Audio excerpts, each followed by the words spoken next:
We will probably talk about Dragon Age 4 too. I speculate how they will screw up again. It's hard to say. This is always up in the air with BioWare. We don't even know it's going to be published. It's all a guessing I game. Anyway. I enjoy all the screenshots they send. Oh yeah, the art screenshots thing. That's great. Fantastic. That's beautiful. Here's the concept art.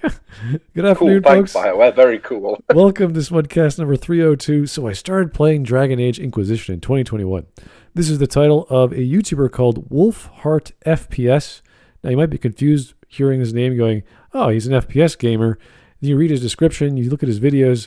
This guy streams mostly RPGs anyway, and he happened to pick up Inquisition way back in January. And when he streams for like the whole day, like 7 hours, 8 hours. He is hardcore. And then he'll make a video a week, a normal 10, 20-minute video talking about whatever. So he is dedicated to YouTube. Check out his channel. We have not watched this video, so I don't know what to expect.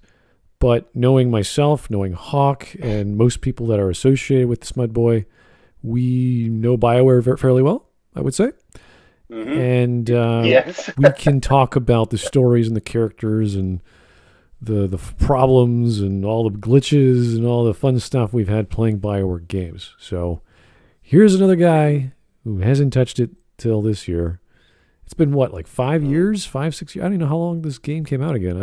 2004, 2014. Wow. I think it was 2013, so I don't- think The Wow. fact it was 14 because Witcher came out and Witcher 3 came out in 13, and they moved it back not to clash with it. Oh yeah, that's true. Okay, well, that's the whole thing between The Witcher and I don't know why they made the comparison to The Witcher. How dare BioWare think they can compare themselves? Yeah. But The Witcher is like the gold standard for RPGs, and then I think Mike Laylaw was like, well, if you want a game that has multiple characters in your party, you would play Dragon Age. I was like, yeah, that's No, you can play a lot of other games with multiple people in the plot, party. something I like in your plot analysis, your videos is when the developers are saying you can make these cool moves. You show the gameplay is the same animation for the mages, and no tactics. There's so many. I just actually played Mike Laidlaw. I don't know if you guys know the story of Mike Laidlaw when he left BioWare. He was jumping around big companies, small companies. He helped the Kickstarter out as a consultant. And this game is called the Waylanders. And it's still in beta. It's been in beta for at least a year and a bit. And it is a weird, watered-down version of a Dragon Age game. And it's obviously in beta, so it's not anything impressive. It's very, very basic. But it feels like a wannabe AAA Dragon Age experience. So you have your party team, you have your classes you can choose from, your backgrounds you can choose from. There's voice acting. You talk to people to progress the story. But wow, I was like, this feels like Mike was in the back of the room going, yeah, put some dialogue in there. So okay, he'll make it feel. It's like no. We'll call the main character Squawk. Wait, what? Nothing. Carry on. Just keep writing.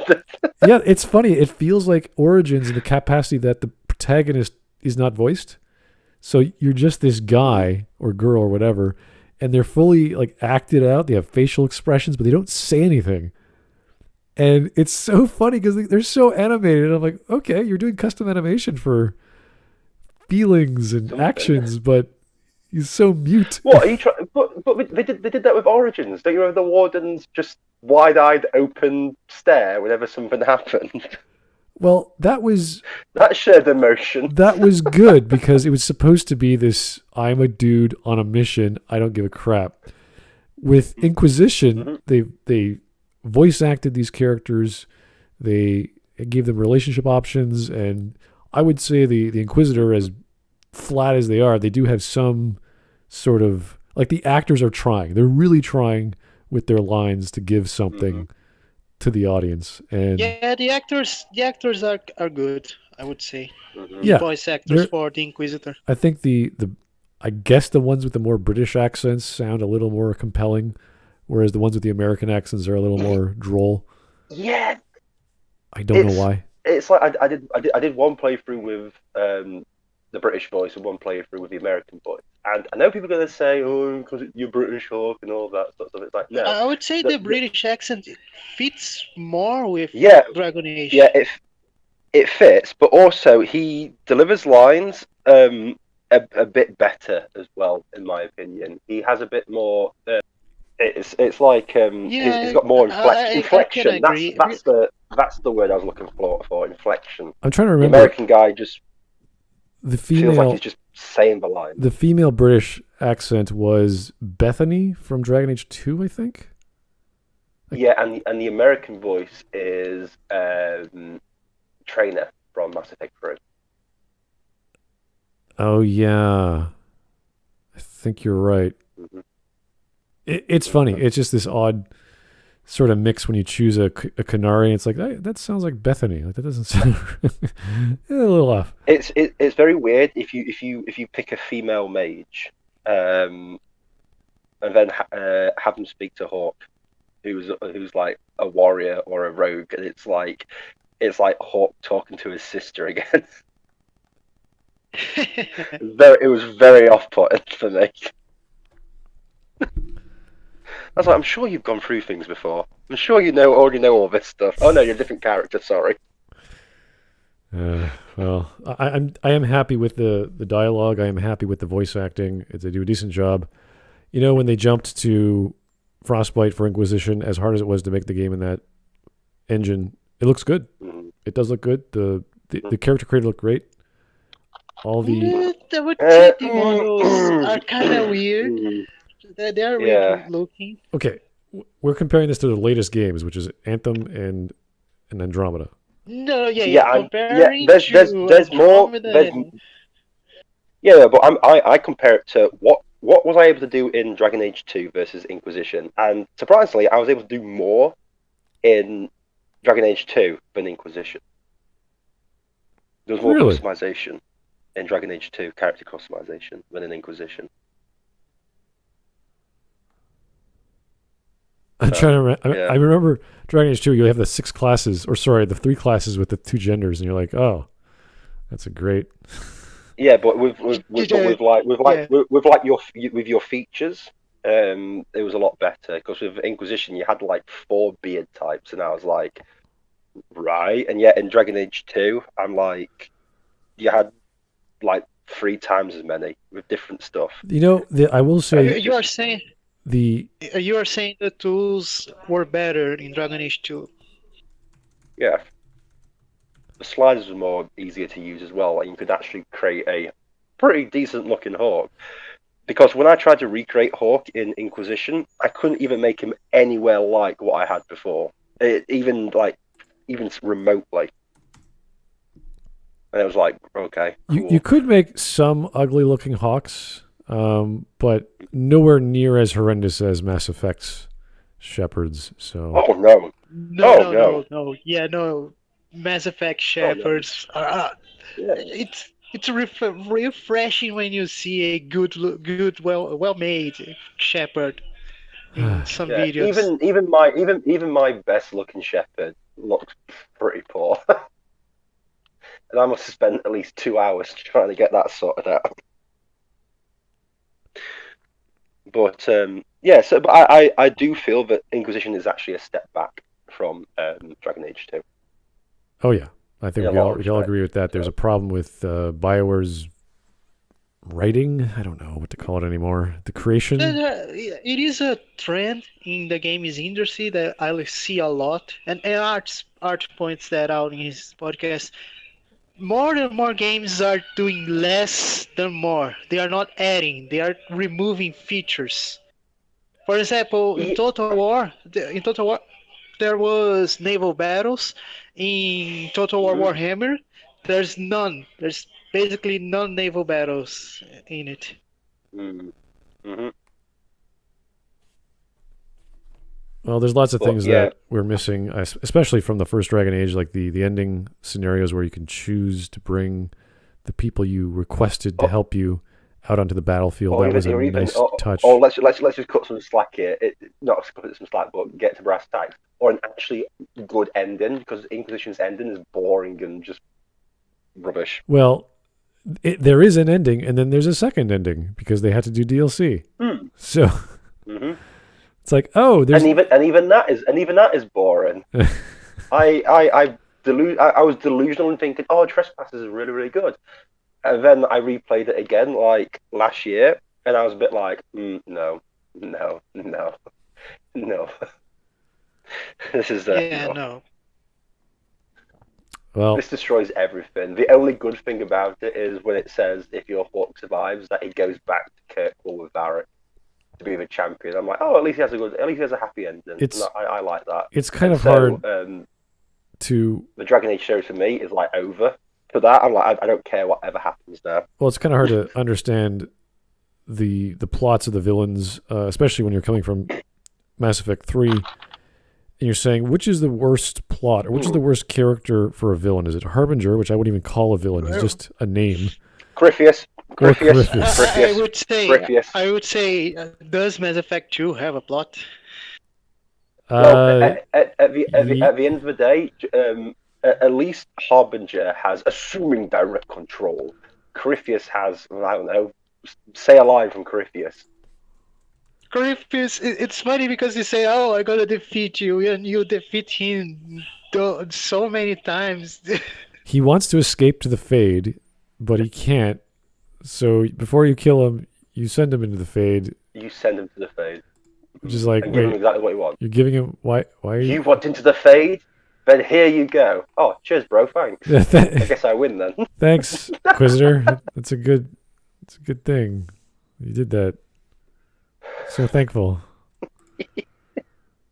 Yeah. But I will say Corypheus is one of the worst. But considering how they set him up in Legacy, I say set him up, how he was characterized in Legacy, he could have been interesting. But then they just turned him into generic Disney villain. So it's like, okay, cool. I wouldn't even put him on the par of Disney writing. No, he is a retarded Saturday morning cartoon villain. He fails at everything. He loses to the Inquisitor every turn. A Disney villain. Yeah. They're just retarded Saturday morning. Yeah, it really is funny. I thought Harbinger was Dr. Claw. This guy gives Dr. Claw a run for his money. He is amazingly bad and stupid with the booming voice, and every foiled plan goes nowhere. Everything he wants, he never gets. I am one step closer to victory. And the ending, you give him what he wants. He's so pathetic. You send him where he wants to go. Yeah. I just remembered all the times he failed, and it's just making me laugh each time he fails. He says his plan's one step closer. I'm like, bro, you are going backwards. You start off with nothing, and then you get worse. It would be one thing if you had that time travel story where it's like, okay, I'm going to figure out to prevent the future. I'm going to understand the history that this world has given me. I'm going to stop Corypheus on every step of the way. But we don't remember or record or take a book of history, nothing. We just go back in time and then come back. And it's like, Kirkwall, this is actually Kirkwall. He just sucks. He's everything you do, he just sucks at. It's like, so if I didn't go back in time, that future would have happened? Really? What changed? We just stopped some weird magister dude from what's his name's family. If you don't, it's not Dorian's family. It's crap. I can't remember what his name is. The villain of that thing, because I always choose the Templars because I prefer fighting the Envy Demon, because at least the Envy Demon's interesting with the Templars. So I completely skip that path choice. So the whole choice is dumb. The whole choice means meaningless. There's no. Well, the fact is that if you go for the mages and then you go back in time, that means you can go and get the Templars as well, because you've gone back in time to before anything's happened. So they say there's not enough time, But if you go back in time, because now you've gone back in time to before you got sent forward in time, you've now got plenty of time to get the Templars. So why aren't you doing it? It's That's a massive plot hole. Just doing a time travel thing. Does he have two inquisitors, or like you just arrived when you were? No. You arrive way before you disappeared. As in, like, because of the time dilation stuff, like everything you do, it like gets erased. So it's really weird. Not that the story needed any bigger holes in it, like time travel. Now we have to figure out what the hell we just did. The story starts with a big hole, so it just gets bigger. The story starts with a caster exploding. The story starts with a nuclear explosion going. Did you want to see how that plot line from Dragon Age Origins and 2 will resolve itself? We don't. They just blow everything up. You see the armies of mages and Templars going to the castle, and then bang. Well, there's lots of problems with the plot. I've talked about that for God knows how long. It's a joy to go through these horrible stories. 7 years now. I think we've been talking about how crap. BioWare is not. EFAP has TLJ. We have BioWare. Anyway, so let's start with the video. Let's get some super chats going, and hopefully it won't take too long. It's only a 14 and a half minutes, so we're good. Won't take too long. Yeah, I assume he's just going to say about his experience in the game. I don't think it's going to be like a proper review. Exactly. Okay, that's good. Pretty much. So not a big deal. Not a serious video, just a fun video to go through. So let's get started. Here's Mike Testa. Blue's Clues is doing Pride Parade now. We can panic. Oh, joy. Thank you, children's show. I just make that Quentin even funnier. Happy now. No, Blue's Clues is like, we're doing Pride Parade. What's this letter? Oh, it's a death threat. Along those lines, yes, I know. The main character needs to have an existential crisis. A children's show advocating for some sort of sexual identity movements. It's what the hell? What do you? Yeah, it's called Steven Universe. I honestly don't think that's for kids. Yeah, I really don't. I can't wrap my brain around it. Anyway, kids love it. Here's the Mechanist. I picked a bad week to give up Psycho. Are you like listing off all the drugs in Fallout? Only Jet is good. Only Jet is good. I don't use the other drugs. The only problem is, what is the other Jet after Psycho? There's Jet, Psycho, Buff Out. Buff Out. I don't use drugs. I don't know. I only use Jet if I can, but if I have to. I use it Psycho to heal myself in Fallout 4, and I get addicted to Psycho. It was funny. It's the Nuka-Cola, the special Nuka-Colas I use for hard fights. That's buffs you up really good. Mm-hmm. So that's about it. But I like using tactics. I use a gun for hard. I use a gun for hard fights. I use usually how it's solved. I use the 50 cal. I use the guns. Close range 50 cal. I need the healing factor. Anything comes near me, it's getting shot in the head with a 50 cal. I don't care who you are.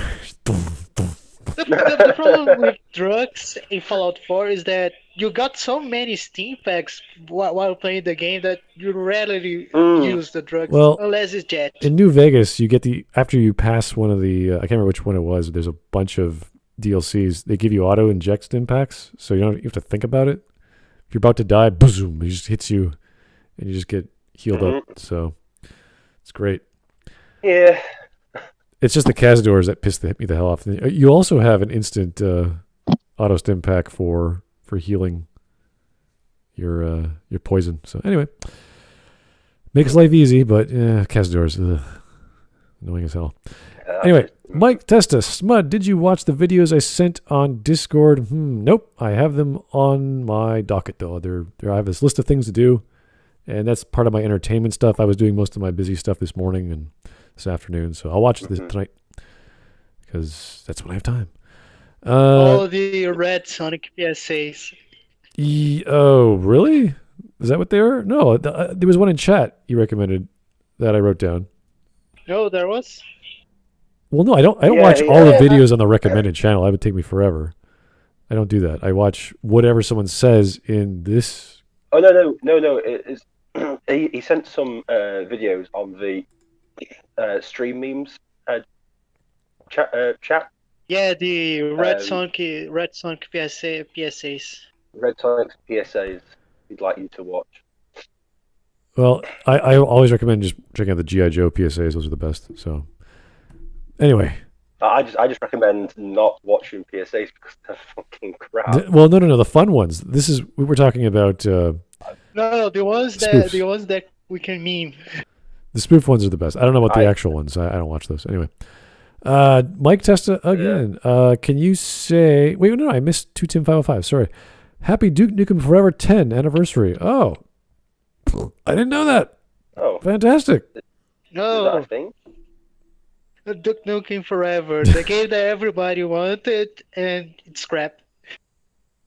Because Gearbox. Well, it came out. That's better than most games. It's funny that Gearbox have the Midas touch, but in reverse, everything they touch becomes shit. Didn't they also have a hand in Colonial Marine? Yeah, it is funny because Sega gave the money and they take Sega's money to make Borderlands 2. Oh. Well, Chad move, but you know. Yeah, fun game. It's a fun game. It actually feels a lot like it's just... a chummy version of Destiny 2. Destiny 2 is a gorgeous game, but holy crap, is it repetitive. Borderlands have a great loot system. Every weapon is different in that game. And even the brand it's cool. One of my favorite weapons is Stadior, that when you reload, you need to throw the gun and the gun explodes. Yeah, that's the manufacturer. Every gun they make, that's how it works. You have to throw it away and you get a new one. Yeah, it is great. I would say one of the best looter shooters there in the market. I only ever played the first one, so I never got around to I am not a fan of the genre. I'm getting through Destiny just because the story is easy enough to get into. The animation and the quality is high enough, and the guns are fun. That's it. Everything else is... The fact about Destiny 2, because in the history you are the only one that has the light, but you are playing with a bunch of other guys online. I know. Yeah. Yeah. It's the problem in looter shooters. It's like you have a chosen one. By the way, here's these other chosen ones, so you can shoot up with. It's like, oh, okay, cool, thanks. Yeah. Well. Okay, cool. It's one of those time sinks which you just go, oh my god, this is huge. It's gonna take forever to go through. So anyway, not my thing. Play Destiny 2. Not my thing. Yeah. I don't really enjoy online because since I stopped being a teenager, I don't want to interact with teenagers. So makes sense. Here is, and I just can't listen to like 12-year-olds say, yeah, your mom. Okay. You can always turn that off. Here's Mike Testa. Can you say poggers like how Chuck E. Cheese does? I don't even know how Chuck E. Cheese would say poggers. How do poggers? Poggers? Poggers. Boy, enjoy your poggers, boy. It needs a rat voice sound. You know, something like a rat would say. Something like a rat would say. Because Chuck E. Cheese is a rat. Yeah, I know it's a rat. I'm just trying to think, what would a rat say? If you don't vote for me, you ain't black. That's something that a rat would say. No, not that type of rat. Oh, not that type of rat. Sorry. An actual rat. Vote Democrat. No, see, it still goes back to those rats. I can't separate them. I don't know, something like that. Like scrunching paper. Yeah, All right. basically. Here is the Mechanist. That vertibird came right at us. I don't know what that's a quote from, but okay. No, it fly through my face too. I don't know. I know it is Fallout because there's vertibird, but I don't know from who. Yeah, it's not a line that I remember. Maybe someone from the BOS, I think. Possible. The actual game, the Brotherhood of Steel game, or a quote from one of the Brotherhood of Steel. No, from the organization. Someone from the organization. I couldn't tell you. Yeah, if it's Fallout 4, don't care. Don't know.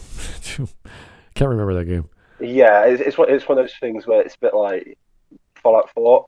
I wore a hat. I'm pretty sure I did in that game, and that's about as much I can remember from it. So I did like finding your son. I did like that. I thought that was cool. It was a good twist. I will give Bethesda that. The twist was good. The rest, kind of a blur. Yeah. Not horrible, but just there was an Irish woman who was a druggie, and I connected with that. Yeah, okay. Yeah, I know what you mean. That guy. That girl. Well, there was Piper. Guy. She was the journalist. She's like the first one you get. It's like the Irish woman who liked drugs. I'm saying she's Irish because she's got red hair and she doesn't speak English very well. I think it's Katie. Kate, yeah. Or Kate or something. Kate. Well, it is Kate. I liked her because it was nice getting her clean, and I thought, that's an interesting little, side story in the post-apocalypse. You don't see that very often. I like her quotes in the game that she knows you're looking to her. Mm-hmm. She would say, "I don't even complain. I just know." Yeah, it was decent. It was okay. I like Curie too, the French robot, the French girl robot. Yeah, she was cool. Oh yeah. Mhm. But I can't say much more about Fallout 4 because it's just never played. I only played with Piper and Curie. Preston was never on my party. I kept away from Preston because if I heard a settlement is under attack one more fucking time, I was gonna straight up just go racist. I don't think you can kill those guys. Can you kill Preston? No, but I was gonna try. You can only kill. Anyway, you can't kill essential characters. Anyway, let's keep going. This is taking too long. Todd Howard, hey, Smud. I was a patron of yours and was curious where the Sarah went. I think you're referring to the Sarah video I was supposed to make. That's on my old computer when I ran out of space and my hard drive died. So the script is still there. I may as well just do a new script because I remember what I was going to say anyway. But I'm doing other things too. But I'll get to it. I mean, I have a list, and I totally forgot about that. There's lots of things I totally forget. People have to kick my ass once every while. There's not enough people kicking my ass. I need that in life more. Because I am planning the RPG too, and I need to read the manual. And there's 293 pages in the Cyberpunk manual for the RPG. There's books to read. There's videos to make. There's scripts I have to read from people who've submitted them to me. I'm just so slow in getting back because once you have a new machine, you're like, where did it go? So I got to remember all this stuff. And people just have to nag me. Just nag me. Smudge, do it. It's like, oh shit, let me go make some time to do that. And I'll put you into my schedule. Keep sending super chats and. No, don't send super chats. It's not. You just nag me. It's like, remember that email I sent? Remember that? It's like, oh fuck yeah, okay. Mm-hmm. So just do that, and I'll get back to you. These things do take some time to go through, so it does take time. But this is where I'm actually really different. I get things done on like a Monday, so I don't have to do stuff for the rest of the week. Oh no, these things take time. You can't just make a video. It doesn't matter. But I know, but it's like I do everything. You need as to soon make as more possible, parks, Monday morning. more parks videos. Yeah, but I do everything like as soon as possible, and then it's like I don't have to think about it for the rest of the week. So I'm a bit different. I can't stand not having something done. So. Okay. Anyway, Yo, you can make videos too if you want. Here is one more, and then we'll get started. Oh, there's two more, and we'll get started. The Mechanist. I'm in airplane. The guy doing drugs freaks out about the plane coming toward them. I've been combining it with the Fallout the last few days. Really? Now you tell us. Ah, yes. Oh, well, what did you not get the reference? I got the reference. It's is it Lloyd Bridges? Yeah, Lloyd Bridges. Yeah, it's Lloyd Bridges' character. I picked the wrong day to stop sniffing glue. I picked the wrong day to stop taking pills. I picked the wrong day to stop taking heroin, stuff like that. Yeah, okay. I remember that. That's great. The plane is coronavirus, and he jumps out the window. Anyway, one more. Let's get started. Mike Testa. Let me guess. He's sponsored by Raid Shadow Legends. I have no idea about this guy. Well, let's find out, please. I want to see if it is sponsored by Raid Shadow Legends. Let's go. Let's start. If he is, I'll love his channel forever. Yeah, is this GameStop? Yeah. Nice to meet you, John. I really don't care. I'm looking for an RPG to play. All right. Dragon Age Inquisition? Wasn't that like 2014? EA? Oh no. I mean, I call you guys because the games you guys recommend to me are the ones that I definitely don't play. And now you threw EA in the equation? You see what I'm getting at here, John? It won Game of the Year? Well, that doesn't seem to mean much these days either. What? But what the heck? Let's give it a try. Da, da, da, da, da, da. Yeah, just to say, you're good. Last You're good. Last good of Us skit. 2 won. Last of Us 2 won Game of the Year. It means nothing to anybody at all. Yeah, he even said, "Well, that doesn't mean too much." It doesn't mean too much actually. Yeah, but remember the games that came out in 2014. What it was up against. True. Exactly. All those favorite games of everybody's from 2014. Well, it even did come out in 2014. I don't remember. Exactly. No one remembers what came out that year. It was a really bad year for gaming. It was really the beginning of the generation, so there was nothing like what the PlayStation had. Neck. That's only that. And who here remembers Neck? No one. Oh, Neck. Yeah. That was amazing. It was. Oh yeah, that was my favorite. What was it again? See. Apparently, it beat out Bayonetta 2 for Game of the Year. How? And Dark Souls 2. Mm-hmm. Dark Souls 2 is not the best Dark Souls as far many Dark Souls fans say. And Hearthstone. Oh wow.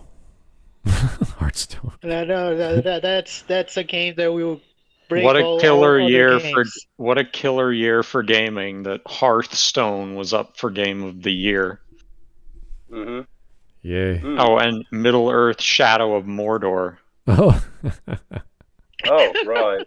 Which is a perfectly adequate game, honestly. For rolling around. Mm-hmm.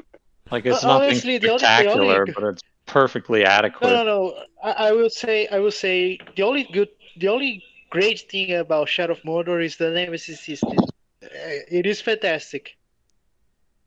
Mm-hmm. Anyway, it's good. This is WolfHeartFPS, and he has a heart and for his A, which I don't know why he did that. Yeah, it's clever. That's clever, I guess. Wouldn't the heart Yeah. be the O? I don't. Uh, Whatever. I mean, whatever. Because It's an intro. There's no It's a logo. It's a Yeah, there's title. no I don't O care. It's in fine. heart, though, is there? Let's just go. He seems like a nice guy. His actual logo looks kind of like a high school sports team. Yeah, I know. the Wolves from Philadelphia. You know, at least he has one.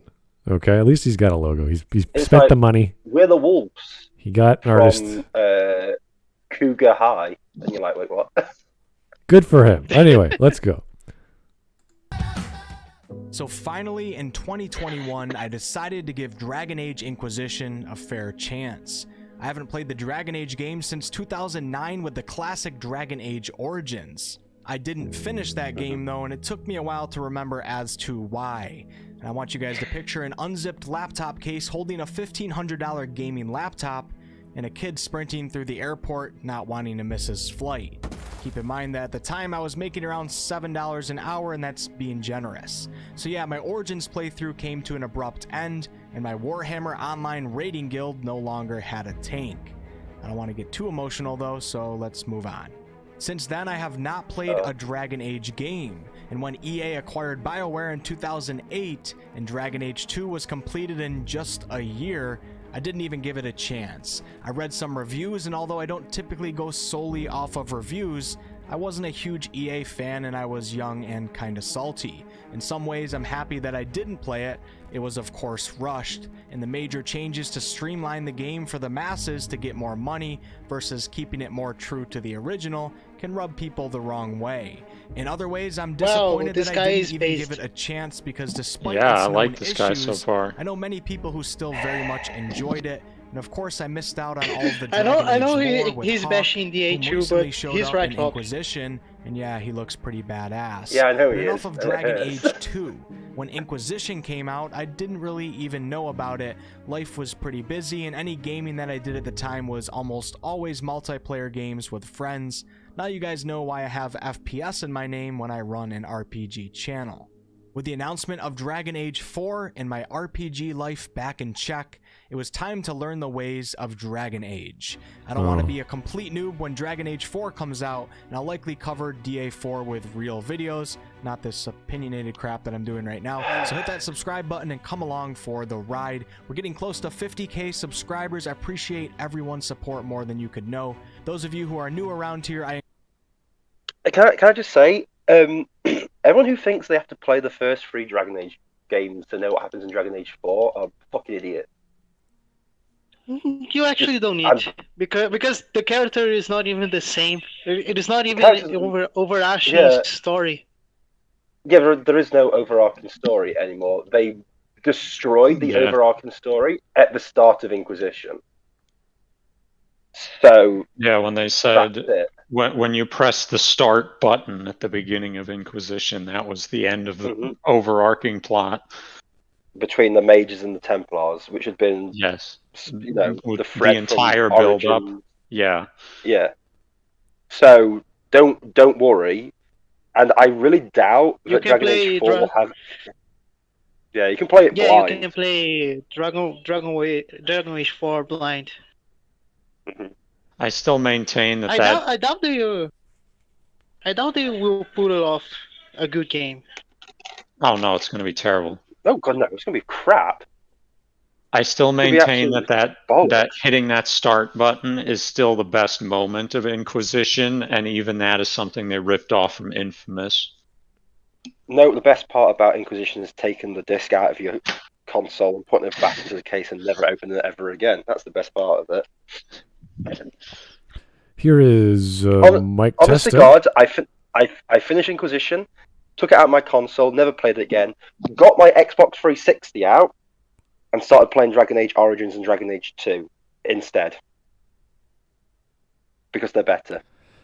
Arguably, yes. Arguably. That was a good life decision. Here's Mike Testa. I make a lot of those.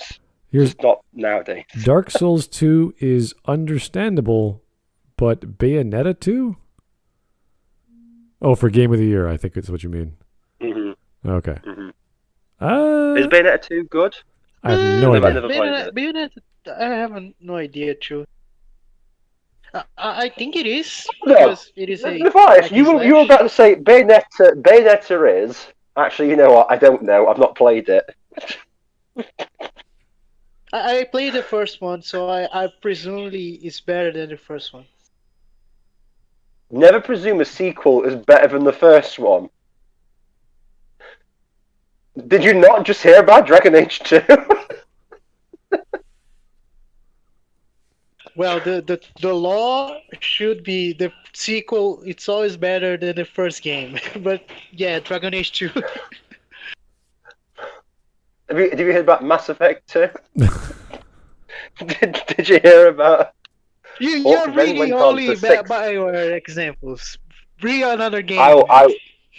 No, not The Last of Us 2. Fine, okay then. I'll pick something else. No shit. I don't really know. I don't know. I don't know. I've got enough games next to me to have a look, make a decision. I don't know. Age of Empires 2. Age of Empires 2 is a good example. Yeah. It's better than the first game. I don't know. I'm struggling here. I don't know. Yeah, sorry, we can keep going. I'm struggling then, but I'm sure there's loads more. Here's Mike Testa one more time. He's also a soy socialist, isn't he? And boring. Who are we talking about? Mike, who are you talking about? What? Who's a soy socialist? Where WolfHeart? WolfHeart doesn't seem like it. Let's just go back to the video. Let's just go back to the video. There's no mention of that. Yeah, let's go so back. Don't worry. Though again, if Mike has actually managed to pick out another socialist, format. It's gonna be weird. To the video. So I paid $9.99 for the Game of the Year edition of Dragon Age Inquisition on sale in the Steam store. $9.99. My adventure began. Let me first Yeah, say but that this is a not an 7-year-old official game, game review. I'll likely do an in-depth review when I actually complete the game. This is just me sharing my experience so far. All right, fair. According to Steam, I've spent 39 hours total Holy. in the game, but I think I must have left it AFK for a while because I definitely haven't played that long.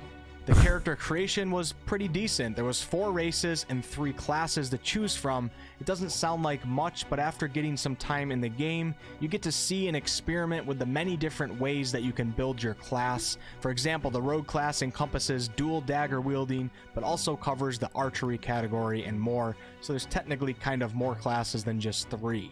I was able to make my dwarf look pretty badass despite there not being enough beard options. Almost quit the game right then and there until I saw how see, told you. Look, and I had to stay for the fun. The game begins with a cutscene, which most of the cutscenes in the game do look very there's not a lot of features. Not a bad thing though, because the game came out in 2014. When you get into the game itself, the graphics are actually impressive, and I'll get more into that shortly. The first scene is pretty cool. You probably won't know what the hell's going on, but it's obviously very important. And then you find yourself in the game with a strange glowing green mark on your left palm. The reason why I really like the start of the story in this game is because it puts you, the player, in a situation where the people around you all feel very differently about you. Many don't even know how to feel about you. These are characters that you have not even met before, and all the attention seems to be on you and your Green Lantern hand. Yeah, and that's a major problem because you have met people who play this game for the first time. Yeah, you as the player know these characters, so yeah, this is a major problem with Dragon Age. Dragon Age, the problem with the Dragon Age series. Yeah, the problem with the Dragon Age series is because it always starts with a new protagonist, they have to introduce these characters all over again. So you're having a first meeting with all these characters again and again and again and again. And it's just like, yes, we get it. It's like So these characters aren't growing. It's like Cassandra at the end of Dragon Age 2. even if Cassandra at the end of Dragon Age 2 is not the way she was portrayed at the beginning of Dragon Age 2. But when it starts Inquisition, she is literally the Cassandra from the start of Dragon Age 2 all over again. And you're like, right, so there is no character development. Liliana is just Liliana is nothing like she's been a different character in all 3 games. She may as well be it may as well have been a different character. Yeah, you're right. It should have been somebody new. Like, yeah, but that's the thing, and you keep meeting. Also, I want to know who's all these characters again. I want to know whose idea at BioWare it was to make you create your character's appearance in bad lighting. Oh, see, this is one thing. On the Inquisition, character creation Inquisition is what you have to do is, for any hair options, you have to make it bright white to see it on the black background, so you know what your hair actually looks like, and you can go, "Oh right, I can use this one, and I'll just change it to like brown or black." Because if you try to customize with black hair, you got no chance. You might as well just stab in the dark. Yeah.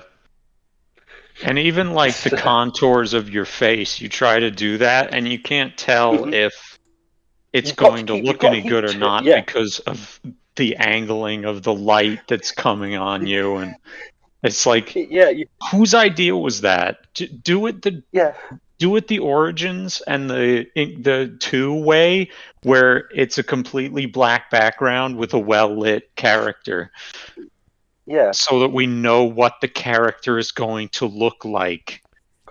Yeah, exactly. But no, with this one, it's just like, lol, it doesn't really matter. You're the Inquisitor, yay. Well, you are in the Fade, so yeah, guess what? No lighting. You're in the Fade, now sort your hair out. That was such an awful decision from the development team to do that. Don't Also, do that. there is less features than Dragon Age Origins. 2. And Dragon Age 2 has less. There's so few features in Dragon Age Inquisition. It's ridiculous. Yeah, it's because they decided let's add more playable races instead of let's actually make a substantial character creation. When you've got one set for medium hair and one long beard type, and you make your human character, and then Hawk turns up and he looks the exact spitting image of your character with the same hair and beard, it's really off-putting, and you're like, yeah, there's not enough hairstyles in this game, is there? There's not enough beard styles in this game, and you're just a bit like, this is really bad. And Andromeda is less than Inquisition. Yeah, exactly.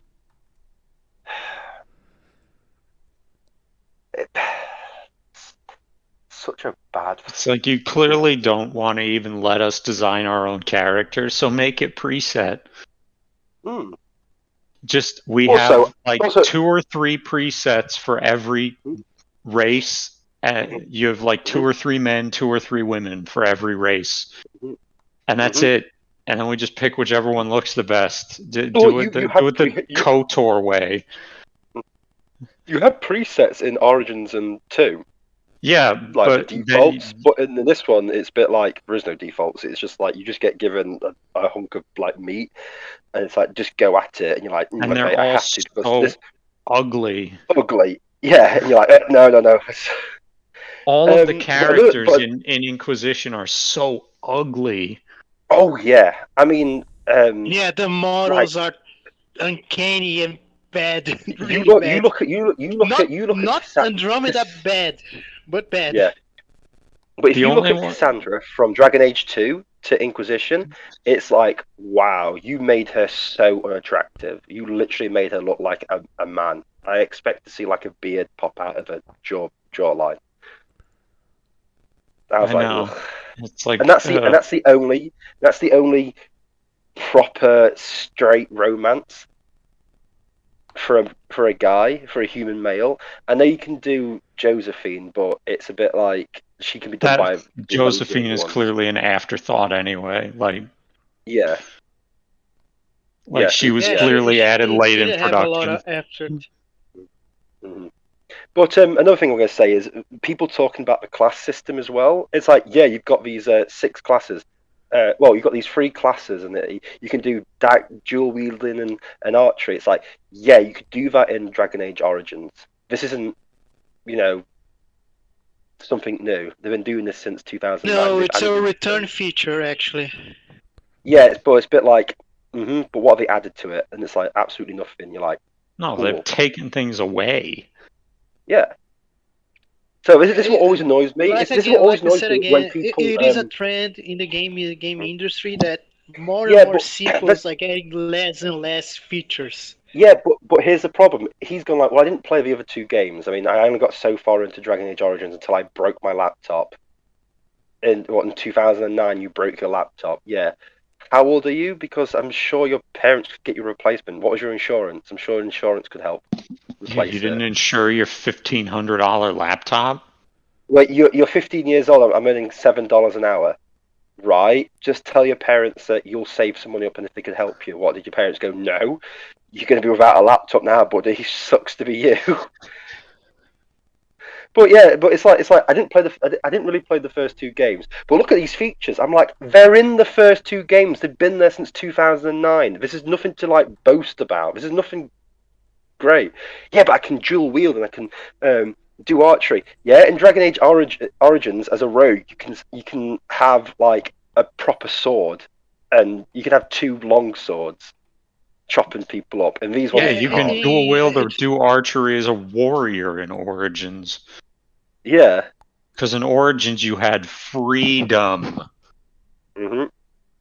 In Origins, you could be an arcane warrior and literally literally wear armor and use a sword and shield while being a mage. Yeah, and then they added that back War, because if they bring back the naval battles, it's not a new feature. They took the naval battles out of Total War? Yeah, in Warhammer, in Total War Warhammer, and in 3 Kingdoms, they don't have naval battles too. But like the most famous battle of the 3 Kingdoms period was a naval battle. Yeah, there's none. The defining battle that started the 3 Kingdoms era was a naval battle. No. Yeah, I know. Another thing, 3 Kingdoms doesn't. It isn't not even in the 3 Kingdoms era. They stopped. CA stopped doing support for 3 Kingdoms to do Total War 3 Kingdoms 2. And they didn't actually reach the 3 Kingdoms period? Yeah. Yes. Where did they stop? Like the Yellow Turban Revolt? I think they stopped at the 2 Kingdoms. They stopped in the Yellow Turban or Liu Bei. I think they stopped in Liu Bei. Okay. And they are doing Total War Warhammer 3, which is a race pack that costs $60. Anyway, let's keep going, guys. Yeah, that's fine. Hand. You start off being interrogated as a prisoner because some think that you're responsible for the giant rift in the sky that demons are currently pouring out of. He drinks out of a giant horn. You don't. Look at that. I saw that. Yeah. Giant horn. That's pretty badass. Yeah. I have a friend who used to, when we used to go to town, had a horn like that, and whenever he bought a drink, he'd pass it over to the bartender so we could just pour it into that. Whatever it was, just pour it straight in. So he'd be drinking from that in a pub. It'd be great. He also dressed like a pirate, which is weird. All year round, not just Halloween. No, all year round. I was a bit like, why are you doing this? He's like, I like dressing like not like flipping Tim Curry from Muppet Treasure Island, but he had a bandana, boots, and Does he own a costume store? The pirate from Dodgeball.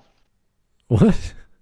Yeah, pretty much. What was that, Smud? Does he own what? He owns a lot of things. You have to narrow it down. A costume store or something that he has all these access to pirate paraphernalia?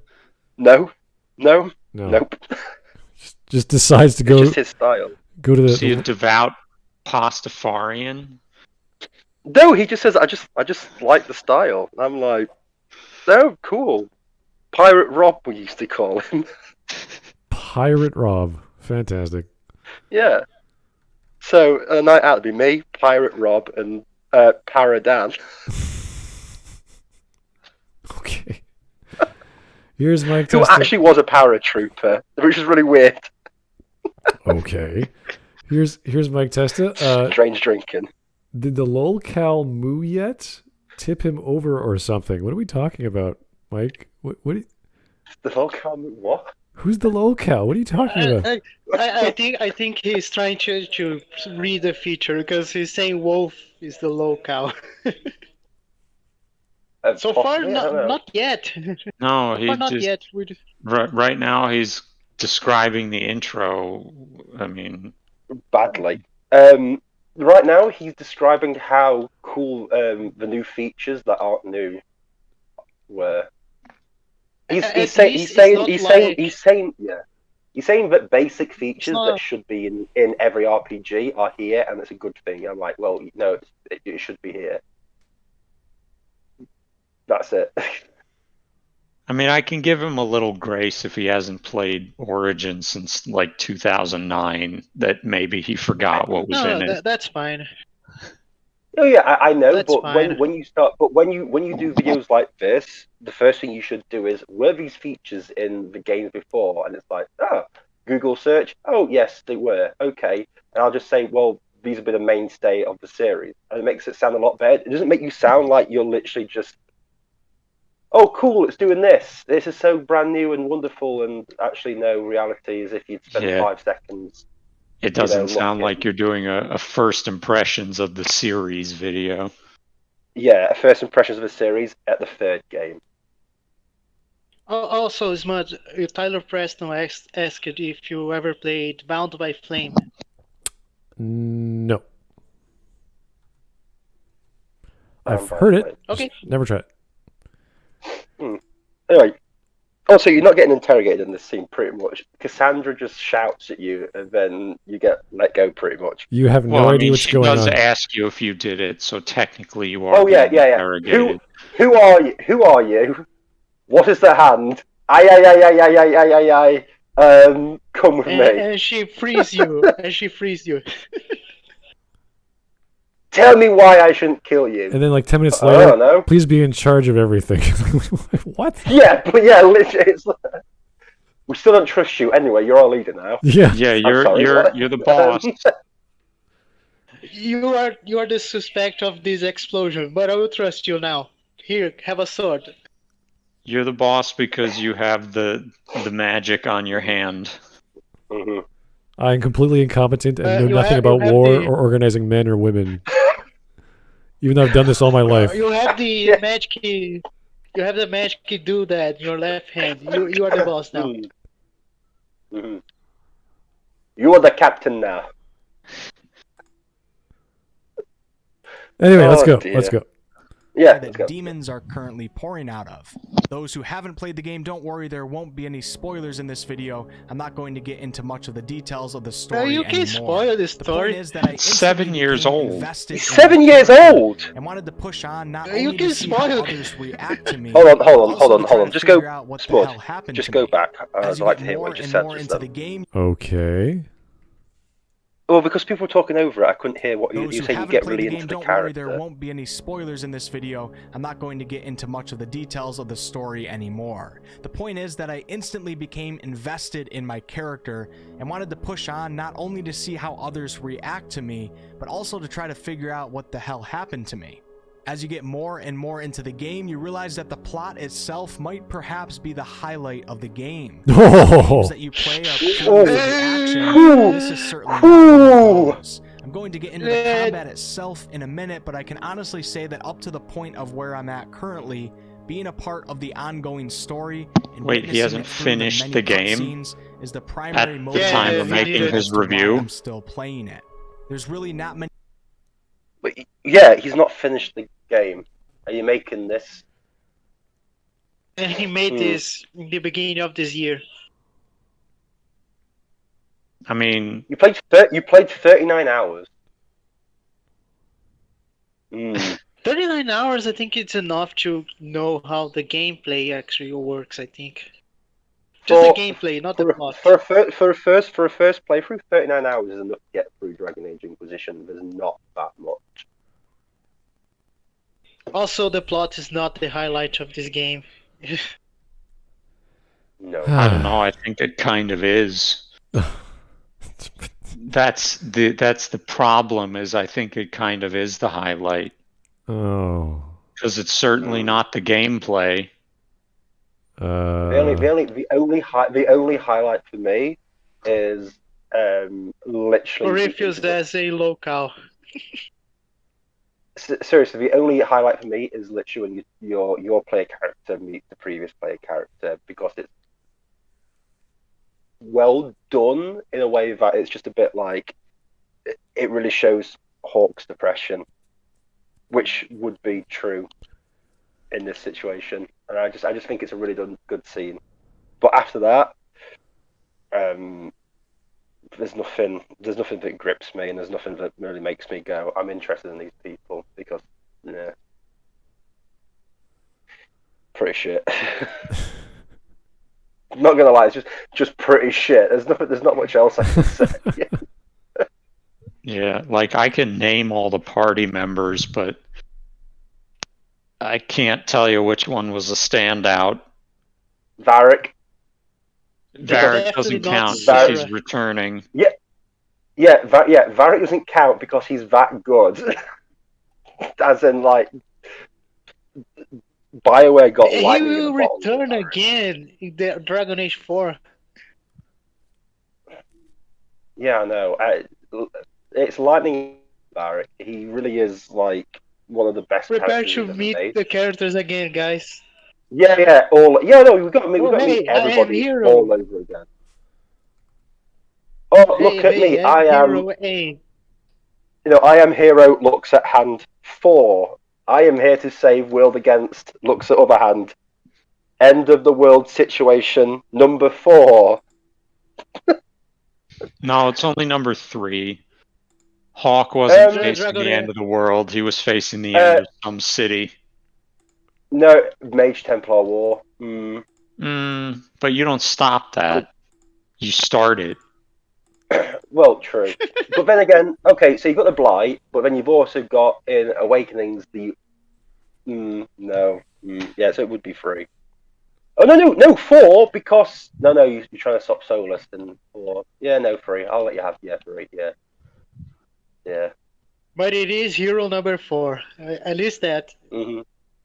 It could even be hero number 5 if the Warden dies in Origins and you play Awakening, because you play as the you play as random or Legion Warden guy or gal. Yeah. So it could be 5.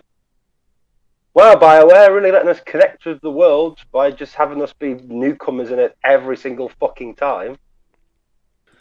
And I think it's like people say, it's good. People say like Skyrim. Yeah, but Skyrim is not Skyrim. Fucking that's much it's fucking annoys me. Elder Scroll has a new hero every time. Yeah, but there's like 200, 500 years in between games. Yeah, it's a long time. No. 1, 2, and I think 4 and 3 are in the lifespan of Tiber Septim, the emperors that die in Oblivion. All the emperors, how many years? These 4 games. How many years? Are the same. How many years? Is it all the same guy? In Arena you take 10 years to save the emperor. I don't know how many years it take to save. Right, 10. Okay. 10 years. 10 years. The Dragon 10 years. In Daggerfall. Right. So there's 10 years. I don't know how many years to in Morrowind, and neither. Right. Okay. So between Oblivion and Skyrim is 200 years. Right, 200 years in Skyrim, not in the other 4 games. Yeah. Hold on. So you've got 200 years plus, say, 30 years with the other games. It's probably more like 50 or so, because I think... Okay, Patrick go with 50. Stewart is the emperor for like 55 years. But or remember that the emperor, well- he has the dragon blood, so he can have more. He can have Right. a bigger So- lifespan than the Hold other on, hold humans. on. Okay, yeah, well, that doesn't matter. My point is this, right? So there's at least 250 years in between the first and the latest installment, Yes. right? With all the Yeah. stuff going on. The time difference between Origins and Trespasser is 14 years.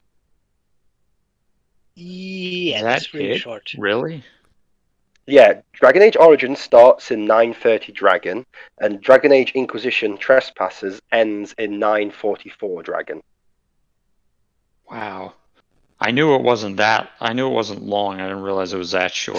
So Origins, Awakenings, Dragon Age 2, Inquisition, and Trespassers, all of that 5 situations happen within the space of 14 years.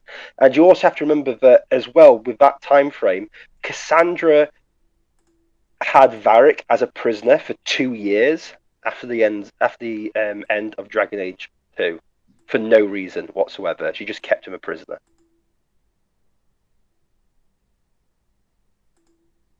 So, hey ho. The series continuity makes no sense whatsoever. All this stuff has happened within 14 years. There'll be 4 end of the world situations in 14 years. Can you imagine being a Ferelden peasant? You're like, oh, end of the world You've had again. a blight. Yeah, you've had a blight, and now you had Corypheus, and now you're going to have Solars. You're like, oh, whatever, fine, whatever. I don't care. You're like this. I want to play a game where you're a Ferelden peasant who's living in like whatever the village is that gets destroyed. You know, the one Hawk is from. Lothering. Yeah, and then only instead of Hawk going to you move to Kirkwall, and then when you're done in Kirkwall, you move to like Orlais. No, you move to Haven. No, you move to Haven. No, you just keep like, moving to where. Oh yeah, you move to Haven, and then you leave, and then you move to Orlais right in time for the coup attempt, and then you move to You're like, screw this, forget all this. I'm going up north to the Imperium, just in time for DA4. You're just like, for fuck's sake, man. You're like the Dragon Age universe version of that guy who was vacationing in Hiroshima, and then after it got nuked, he went back home to Nagasaki. Dude, bro. That actually happened to someone. Yeah, I know, but yeah, that happened. Yeah, but yeah, that's the problem with Dragon Age. It's like so much is happening in such a short amount of time, and also bear in mind at this point in time for Dragon Age 4, there are going to be 4 heroes possibly alive that can all easily stop an end of the world situation. Yep. And we're meant to think, oh no, what's going to happen? It's like with Inquisition, they literally had to send the Warden away to unknown lands so that he or she couldn't come and help. What on earth does on a quest to combat the calling even mean? It's to stop them turning into ghouls. No, I know what the calling is. How is he questing to stop it? What's he doing? Which is kind of funny because we did find Fiona in Dragon Age Inquisition, who apparently solved the problem, and he might have been looking for her. I don't know. So, well, he went the wrong way. Why didn't he go to Alistair and say, "Hey, Alistair, where's your mom?" Yeah, no, your real mom. No, not for that reason. No, I just want to know where she is because she has the cure to being a person like us. Like, oh, really? Yeah, really. Yeah. What happened to you to make you no longer have the taint? I don't know. Well, what actually? Just explain. Was it a bright light? Where was it? Where did this happen? Tell me. I will go there. I don't care whether it's demons, darkspawn, or dragons. I've killed everything. Doesn't matter to me. I am a god. I'm a living god, pretty much by now. Because it's like they even had to hold Hawk back in Inquisition with stuff. They just cutscene incompetence time and time again. Yep. So just they fucked up their world so badly that. And once you realise that Hawk was meant to be the main character of Inquisition, it just shows that they just messed up. By rushing 2, they've messed up their entire series. So, anyhow. All right. Anyway. Let us go. Yeah. Really not many games out there where I truly want to talk to almost every character I see to try to get as much information on them, the story, and the world itself. So props to Dragon Age Inquisition. It is important to point out that you do control a party of 4 in this game, but really only assume the role of 1 at a time. I think there's a total of 9 characters that you meet, and you get to bring 3 of them along with you for your party of 4. The cool thing though is that all of them level up with your party even if they're not currently with you, and that basically means that you can swap them in and out between missions. I'm not necessarily a fan of all 8 characters, but talking to them, playing them, learning who they are and where they stand in the scheme of things has truly been an entertaining experience. I've also noticed that depending on who you have in your party, unique quest lines will come about, and also some very interesting background party banner, which can be quite humorous. Listening to this has been a lot of fun and not only adds to my initial... Wait, was there specific quest lines for who's in your party that you get? No. I don't think so. Not that I remember. No. I mean, they all have their own quests, certainly, but I don't remember anything coming up based on mixes. Right. And I guess you get unique dialogue options now and again where you can let them handle things for you.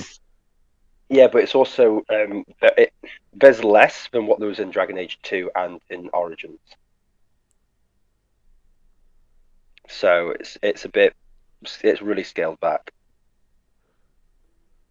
When I was playing, I was hearing the same set of dialogue, no matter which people in the party was having constantly. There was no no matter where you went on the map, they were just sounding similar. It was a bit like, oh god. So, but you can do all this in the first 2 games, and they level up with you in the first 2 games, whether they're in your party or not. So I'm just, yay, what to do? They kept something in the game. Woo. All this praise for Dragon Age Inquisition is just literally, it's got stuff in it that was in the older games, and you're like, why is that praise? That should be there. Yeah, it should be. It should have more. It should have more features, not features that already had it. Yeah. Yeah, but he's not really giving special praise to them for this, and he's also never played 2. I know. So far, this video. It's fine. It's fine. Part of this video is just him saying, "Hey, I had fun with this game." Yeah, it's very surface level, and like I said, it sounds more like a first impression than anything else. Mm-hmm. Yeah, I know. Honestly, the video is just a vehicle for us to talk about Dragon Age. Yeah. So that's what I'm doing. But my main point about it is Dragon Age Inquisition gets loads of praise from people who've only played Dragon Age Inquisition.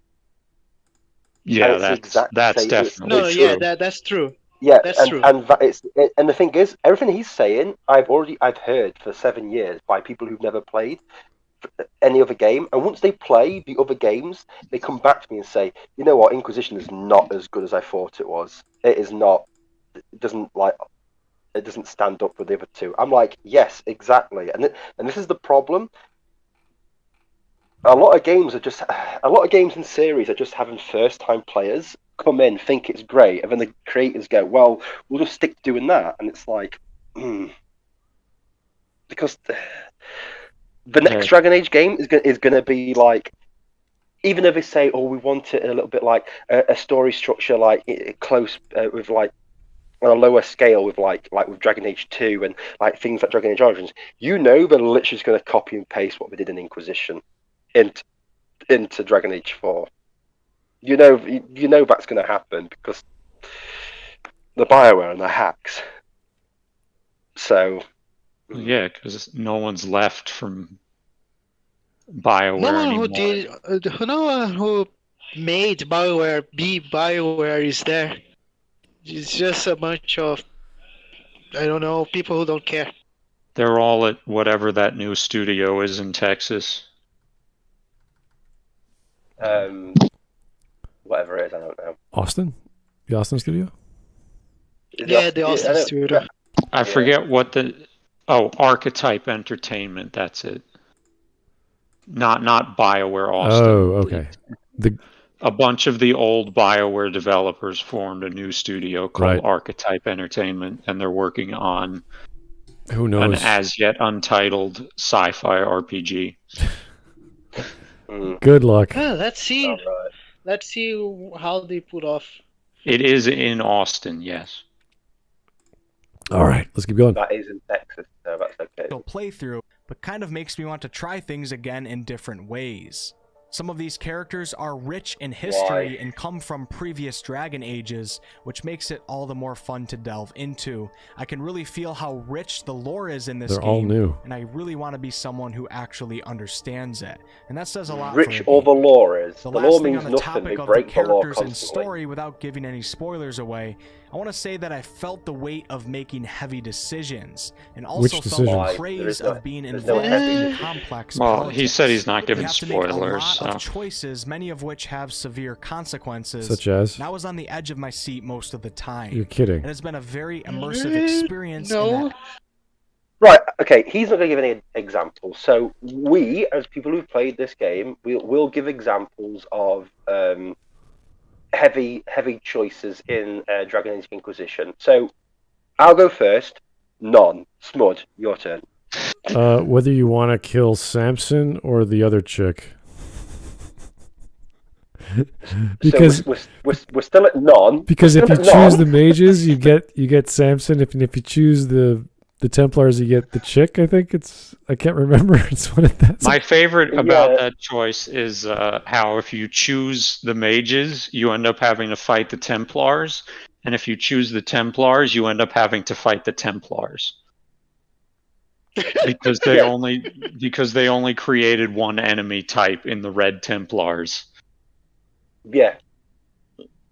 Oh, there's a few magic casters, but it's not. Yeah, like, there will be some mages splashed in if you side with the Templars. Yeah. But you're still fighting the same set of Templars, Red Templar enemies. Because I think it's because they expect everyone or most people to side with the mages. Don't like side with the mages. Like because they clearly. Like that's clearly where the writer's morality goes. Mm-hmm.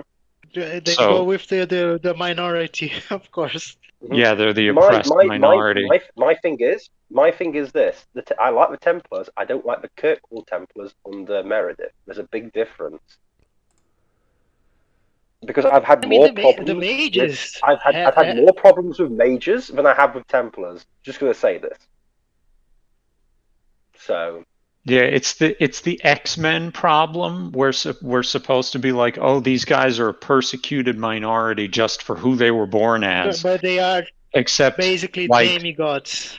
Yeah, they're like there's a difference between discriminating against someone because of skin color and discriminating against someone because they carry around an armed nuclear warhead with them everywhere. Also, the mages can That's one of the problems I have with Marvel style of world building, the world outside your window. Because if you analyze all the comics, it doesn't make sense. It makes sense the mutants being the power, not the humans. Yeah, because they are basically demigods. Yeah. And the mutants don't really fit into the greater Marvel universe anyway, because why are mutants discriminated against, but anybody else with superpowers is not? Yep. No, the Fantastic Four is the favorite family of everyone in the Marvel universe. But you look at the X-Men. Oh, these guys have powers. They're gonna kill us. Bring the the Sentinels. Oh no, that guy has claws in his hands. He's a monster. But the guy who can light himself on fire is not. Yeah, the guy who when he gets angry he turns into a giant green creature that could. No, Hulk is usually the Hulk is usually yeah. No, except but what I'm when saying he's is working with the Avengers. Yeah, but that's what I mean. When they're working with Avengers, that's perfectly fine. But it's like, but even when the mutants work with the Avengers, they're still like looked upon. Really yeah, so it doesn't make any sense. And that's it's the same with the mages. What I was like gonna get at. So yeah, we're supposed to think that tranquility is like the worst thing ever, and it's so terrible that this would happen to somebody. But the alternative is usually that they turn into a demon. An abomination, not even a demon, an abomination, which is worse than death. So, yeah.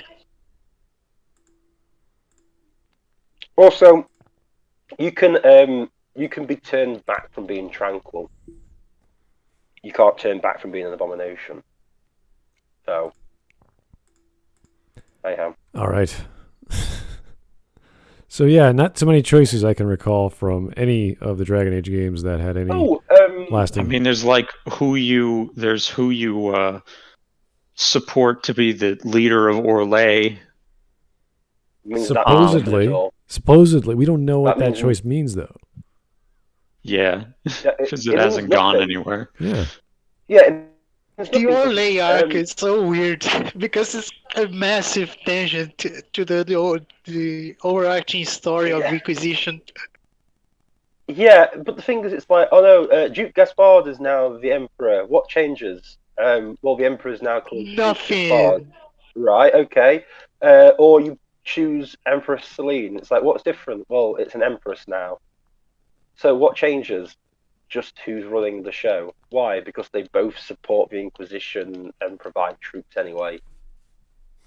Yeah, and you end up with the exact same Corypheus boss fight at the end. So yeah, there is no difference to whoever you choose whatsoever. I don't care if someone goes, yeah, but at the end in the epilogue slides, it says what happens. Yeah, it also said that Anders stayed with the Grey Wardens for years upon end, and yet a year after Awakenings, he's in Kirkwall running away from them. So is he? Those epilogues, like, yeah. In which isn't he only in Kirkwall? Doesn't he only show up as either the king or as Did I say Alistair? No, I meant Anders. Anders. Okay, yeah, you did. I think you did say Alistair. Yeah. Sorry, for some reason, yeah, I don't know what. They're both given A. Yeah, I was going to say, Alistair only runs away if you make him a drug. You spare Logain, yeah. And you don't harden him. But Anders does that. Also, there's loads of other things, like the Silverite Order that supposedly gets created after Awakenings, never gets brought up ever again. Nope. And you're like, these are meant to be like crack troops that get trained up and everything, and then you've got other things in like Origins, and it's just like, yeah, we get it. These epilogue slides mean absolutely nothing. So don't. The thing it is that Dragon Age Inquisition fails to take the illusion of making choices that actually matter, because we know that all three games are written from the start, and all the choices are there because people read, but they felt that they matter. Not in Inquisition. Inquisition, it doesn't seem like. Yeah, in Origins, it felt like my choices matter. In Dragon Age 2, I know my choices don't matter, but I also get the idea that Hawk is dealing with stuff that is way out of his control. It's not well done, but I can see what they want to do. There is some idea that no matter how hard you try, no matter what choice you make, it's not always in your power. They do actually communicate that now and then. A lot of it is stupid. Which is odd. When you help those mages, those rogue mages escape, and then they're just in Kirkwall later, and they're like, "We got caught anyway because of you." Yeah, it's Alden and not Evelina, Alden and Grace, and then Grace becomes a fucking like blood mage who then kills Brask, who's a Templar who likes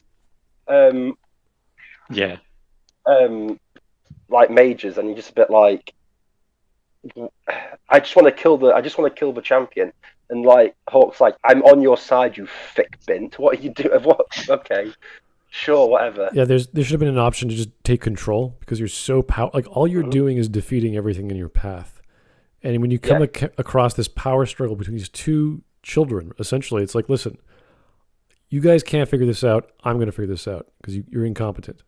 If you want to stop me, try.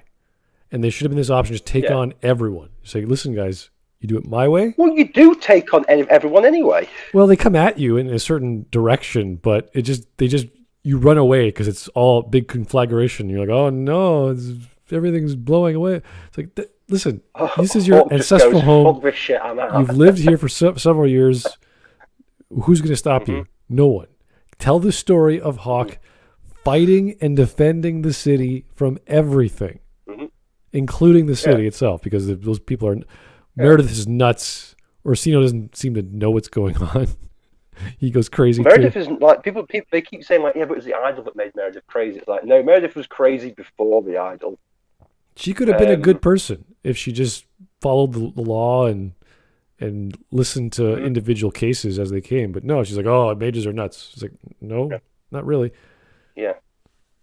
Anders is nuts. Yes, you're right. He should be stopped. Yeah, 100%. I agree completely. That was the strangest part of Dragon Age 2. Let's have a story of a terrorist that you can't stop, even though you have all the information. You even helped him make a bomb. Yeah. But nope, you can't stop him. You know he's going to do it, but it's like... There's another plot hole that I've actually just thought of, and I've never noticed it until right this very second. She supposedly doesn't treat cases on an individual basis, apart from Emile de Lancelot, or how you pronounce it, right? The drunken mage in The Hanged Man, who wants to lose his virginity. She spares him because his dad made a impassioned plea that he's just an idiot. So it's clear that she can do that. It's just like, no, she's evil. It's like, right, okay. Yeah, it tries to get that. It tries to show you that it's corrupting. The idol is corrupting her without ever actually, like, that's the one moment. She's crushing the mage's will in between Acts 1 and 2.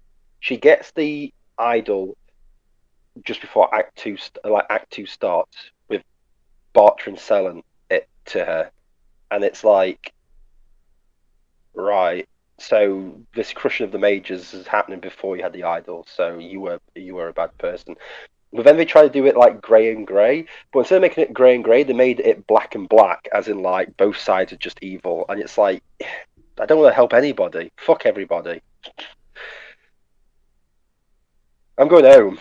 I'm going to board up my mansion. I'm just going to stay inside playing cards with Varric and Fenris. I don't care. All right. Let's continue.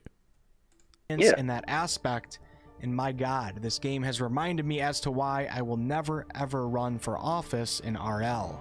And this leads us right into talking about gameplay in the open world. Let's first take a moment of silence for the environmental artists over at BioWare. Actually, they did a phenomenal job. Sign me up for National Geographic Thetis. I would take I'm that. all in. Some of these Because places are Frostbite incredibly is well an done. actually Just good when you game, think it good might be engine. getting a little boring, you see an opening between two rocks. Next thing you know, you're deep in a rock chasm that opens up to a hidden fort with caves branching off of it, and the backside of it brings you up to a mountain range.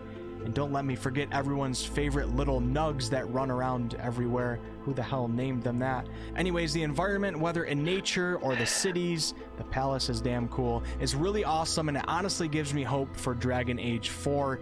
I know I'm not the only one who worries about BioWare and EA these days, but the story and the environment and Inquisition really do give me hope for the future.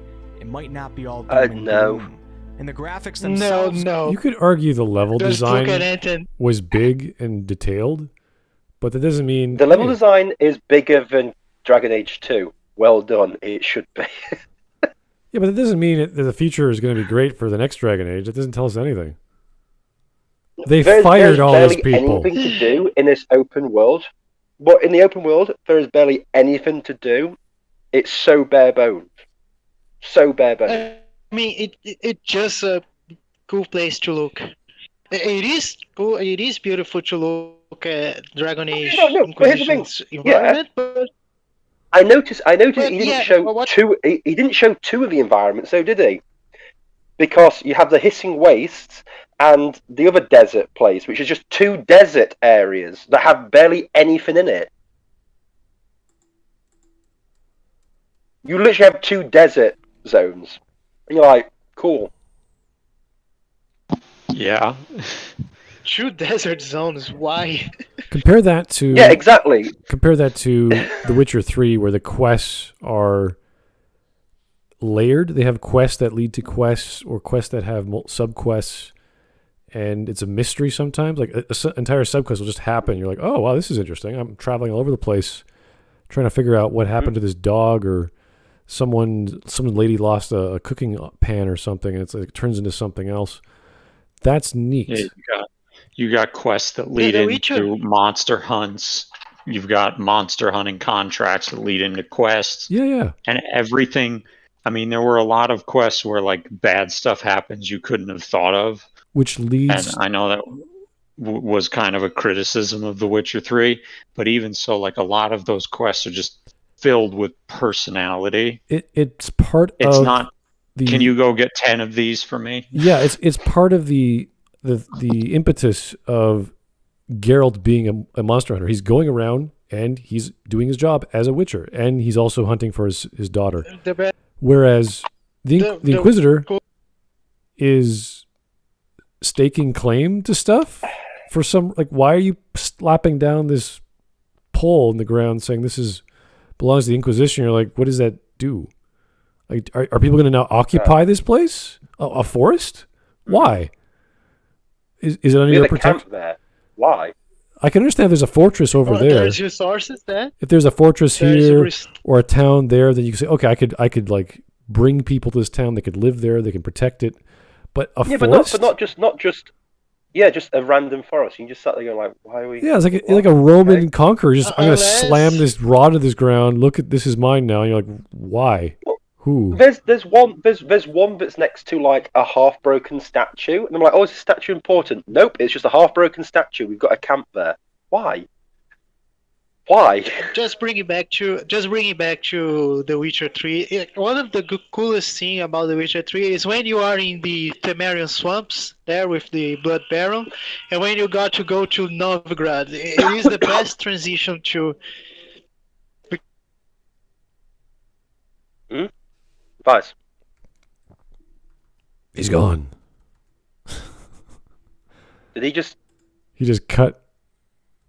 He just cut off. Yeah, he just cut off. Oh no, Matthias, no! He was so young, and well, he wasn't that young. And he was so no, well, he wasn't even that. So the I was yeeted randomly. Discord decided, no, you are gonna go out.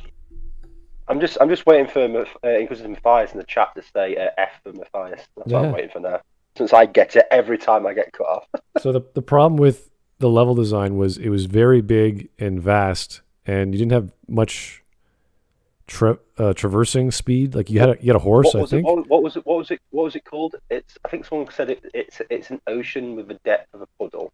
Yes, it's huge, but there's not much to do, not much to find.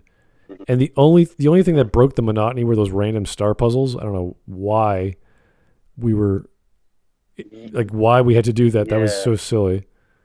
But you do all that, you get all the stuff, and you go into that hidden cave, which is actually in another desert level, and you just you get in it and you get 15G or a bronze trophy, and it's like, what do we get? Nothing. I'm like, I just wasted all my time doing that for absolutely nothing. Yeah, you put in all that work, you get equipment that's inferior to stuff you already have.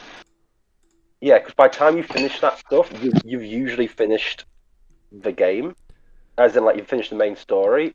So all your equipment's usually the best it's going to be, and then you get a fire staff which does 5 fire damage, and you're like, my staff I have now does 60 damage. Why do I need a what? Cool, thanks. Very cool, BioWare. So the whole point of having interesting levels is that there's interesting things in them. There's stuff to do. There's cool things to get. And you should plan out every level that way. So there's no reason to have a giant sprawling environment just for the sake of it. You can't do that. You can't waste our time. That's what half the time is in the game, is just walking. Yeah. It's not like Monster Hunter World, for example, that the map is big because there's monsters to kill, of course. Yeah. Which is funny. It's just funny to see all this effort go for visuals. It's like, yeah, it looks great. That's about it. Yeah, it just looks great. Is it the Hissing Waste, or I'm trying to remember what the names of the places are, because there's 2 deserts, and in one desert place, all there is one puzzle, as in where you find a sleeping dragon, and that's it. That is the only puzzle where you find. There was one really annoying one in the desert where it's like a series of platforms, and there's ladders everywhere, and you're like, how do I get to this point? And you have to go through all these other platforms to get to that. It was just so slow and boring. It's like, how do I get to that? Exhumed Legume brought a interesting phrase. Yeah, wide as an ocean, deep as a puddle. That can resume what is the maps for Inquisition. Yeah. Matthias, I literally said that. Oh, I said that 15 minutes ago. When I was yeeted, and you said it. Yeah, I literally said that. No, I question if when I was put it out by Discord, you said that. Discord. Oh, right, okay. Probably not, but anyway, we'll say it was that. Anyway, yeah, that's don't fine. worry about it. You just don't listen to me. So the points he's making, he's like, I like this. It's fun. This is kind of like the first time you play a game, and you're like, oh, this is great. It's compelling. It's mysterious. I know what's going to happen next, and you have high hopes. Yeah, it's just his first experience, and it is fine. We're just using this video to talk about the problems with Dragon Age Inquisition. Yeah. Mm-hmm. Yeah, and like I said, this is why number one, if you're going to make a video like this, complete the game, and number two, try and get a little bit of knowledge of the previous game, so you don't sound like someone who's just literally has never picked up not just a Dragon Age game, but picked up any RPG in your life.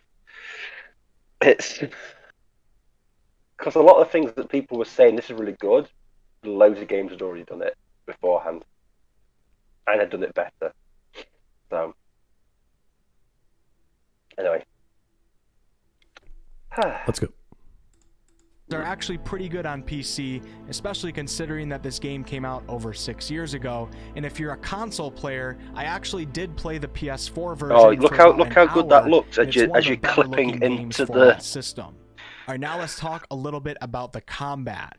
At this point, even if it was bad, I might consider fighting through it just to be able to continue the story and see the world. but it's not bad. It's certainly not the best combat I've ever played, but it's decent enough, and I'd say overall it does the game justice.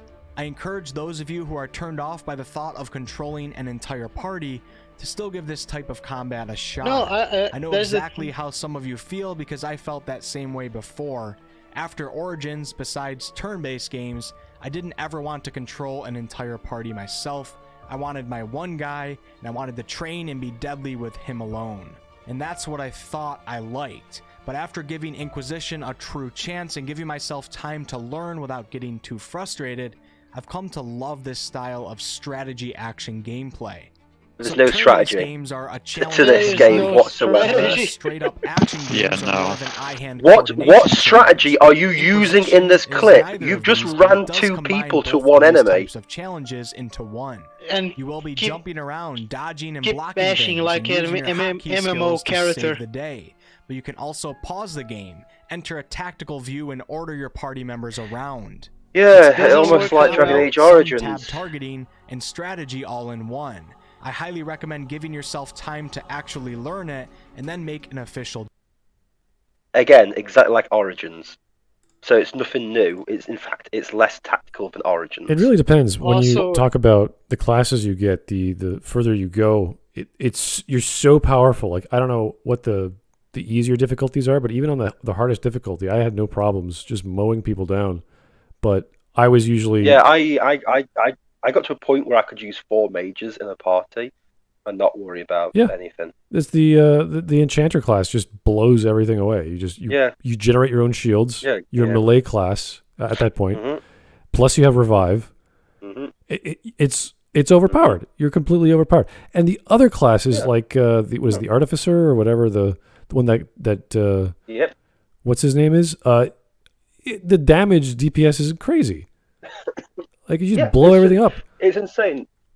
You should not be able to go into a situation with 4 mages and know with 100% certainty you will get through pretty much unscathed and you will just lay waste to everybody, even on harder difficulties. And I'm just like, if I tried that on Origins, I'd be sliced to pieces. I'd be dead. There are solo runs of people playing as the artificer or whatever the archer specialization class is, that Varric is, soloing a dragon, like several of them, and it's like the dragon just melts. And you're like, what the? I've done it. I've played like that. It's really easy. Once you know how to do it, it's this game. Any idea of tactic goes out the window straight away. And even before then, you don't need tactics because, as this clip is showing, you just wail on You're one just enemy. bashing. Yeah. You're just bashing the guys, the enemy. You are just pressing the right trigger on like the consoles. No, whatever. you're pressing and holding it because you don't even need to keep pressing. You press and hold the right trigger on the consoles, and I don't know what it is on PC to attack. Whatever, you're pressing the F button for fuck these bitches. I don't know, or something like that. I don't know. And I think the only tactical party game that I see that is real time is Pathfinder. That Smuts was playing yesterday, I think. Well, the thing is, it's like, but when people start saying, "Oh, there's this tactical stuff in like Dragon Age," I'm like, no, they've really pulled this back. It's you're really not being that tactical. And if you think this is innovation in the Dragon Age series, then again, it's just like, mate, just pick up Origins again, just play it for an hour, and you'll see that everything you're praising in Inquisition was already there 5 years earlier and done better. So, all right. Well, let's just see what else he has to say. It's his first run through. So let's cut him some slack for thinking that Inquisition's the best thing since sliced bread. He even said that it is his first run through. He's on the moon. I'm not. By the way, because that is just such a cop out of just saying this is amazing because it's my first time through it. It's like, well, finish it first, then. Well, my first impressions of this. I know nothing about this series, so all this stuff is new and innovative, and it's really good. It's like it's not. It's kind of basic. It's always been there. It's really.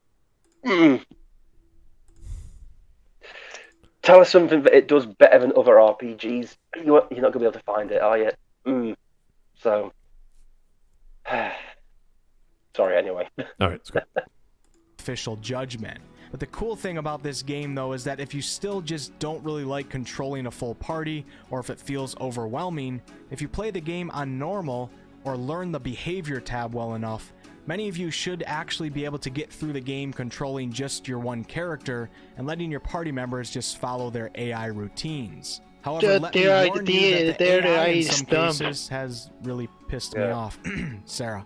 Sometimes it's a little wacky and your party members do stupid things. It's not game ruining though, and you can find ways to overcome it.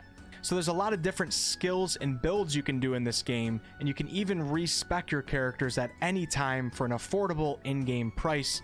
Not a microtransaction, believe it or not. And you'll probably do this at least a couple times. Navigating and experimenting with the skill trees is a lot of fun. I still have a lot to learn, but I'm just starting to think about how to do combo abilities between my party members. And if you're a little bit bored about the skill trees that you initially see, don't worry. Not too long after you start the game, you'll actually get access to more skill trees. And the last thing I want to mention with the combat, and this is a negative in my opinion, is the resurrection system. I decided to play the game on hard, and even though it has been challenging at times, it seems like you can really cheese the resurrections on your party far too much and easily. There's been so many fights where 2 or 3 of my party members have been killed, but I've been able to resurrect one, and they res another, and then they go down again, then my main guy goes down, then the other guy reses my main guy back up, and then my main guy reses the first guy who died, and so on. My party doesn't end up wiping, the fight goes on, and I eventually end up victorious. It is cool to survive tough fights, but the res mechanic kind of ruined the immersion of... I don't think I've ever had that problem where they all die and one guy's like, oh, I'll bring you back. It's like, no, they're you either lose or you just crush everything. I didn't have that problem too, unless he expected his mage to be the resurrected guy. Then I can see why he would.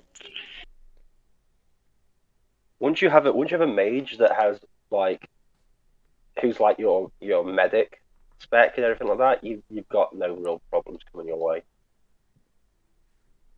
You just give them all like health spells. All you do is, well, I think Solus is the first, but all you do is generate armor or shields, and that's how you win. Just constantly generate shields. Put that on your AI. Yeah, I think it is. I agree with him. It is a problem of the combat. It's not really that balanced. Instead of healing, you just use shields because the stupid system, they changed the health potions, so you have a limited number. Yeah. So now it's just you only have 8. Yeah, you just spawn shields and you just win. Thanks. That's it.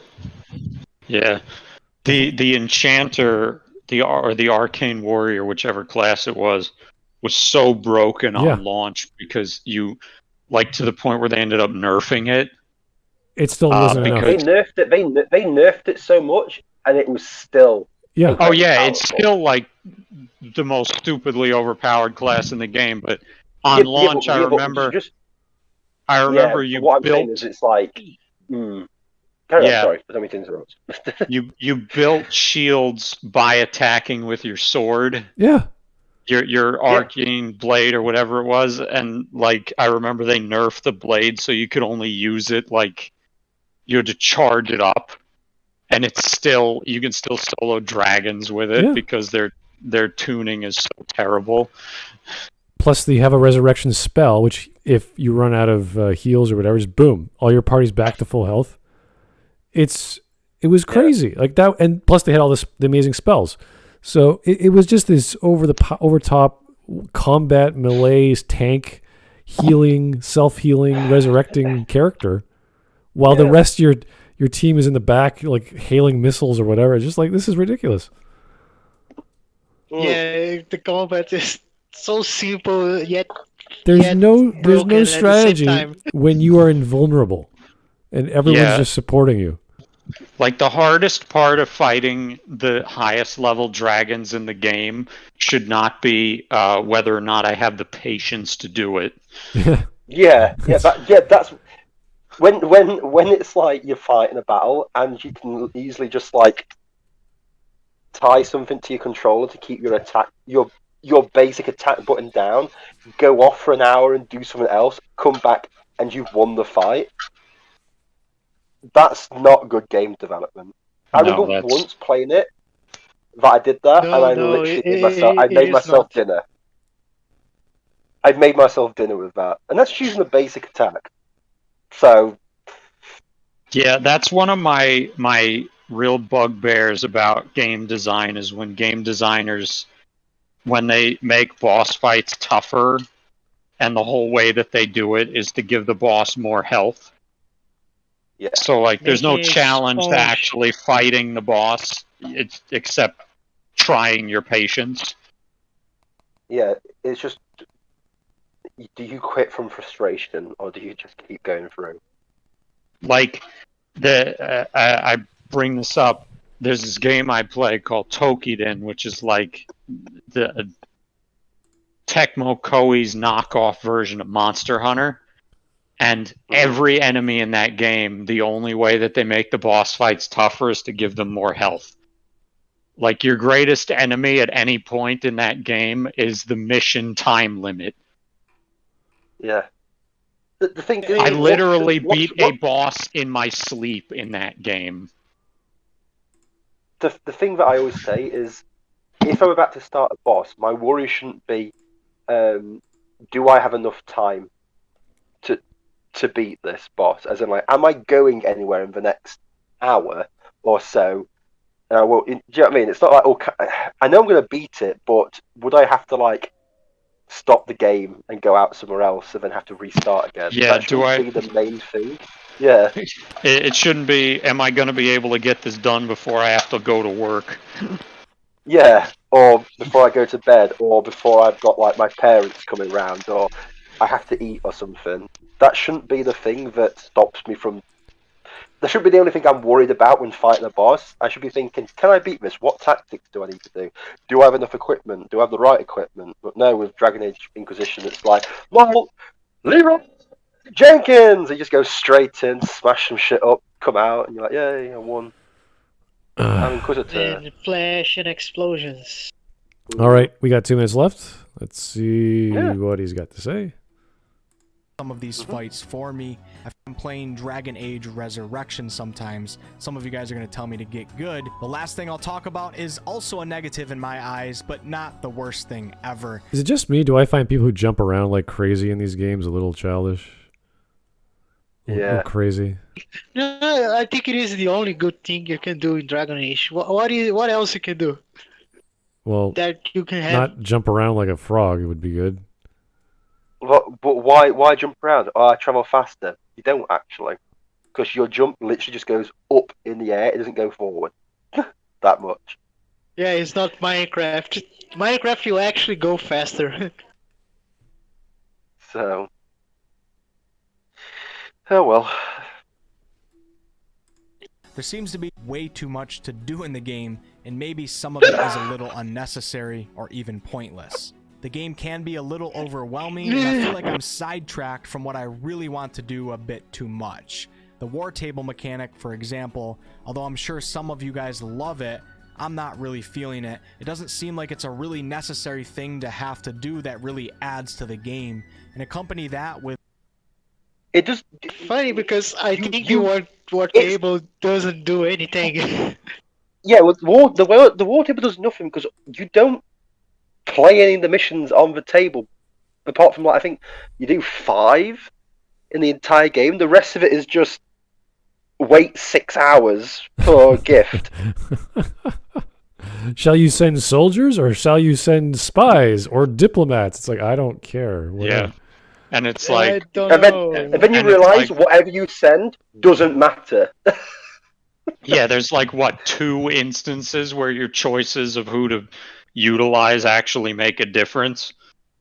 Yeah, and you're just like, cool, great. I've got a band of health. I get +1 health. Cool, great. I've already got a band of health that does +7 health.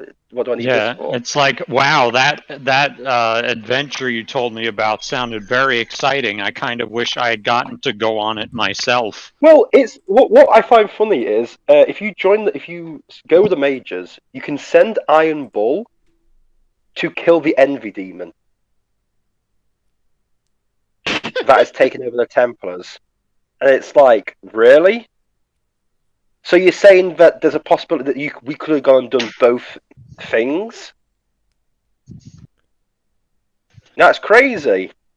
But I'm glad you just told me in a small paragraph what happened. The Envy Demon that takes your whole party if you side with the Templars. The Envy Demon's great because it wants to be you, and I don't know why it wants to be the Inquisitor. It could have been any type of wood, oak, ash, or anything. Birch. The Inquisitor is a birch, yes. Oh, birch. Sorry. Wrong word.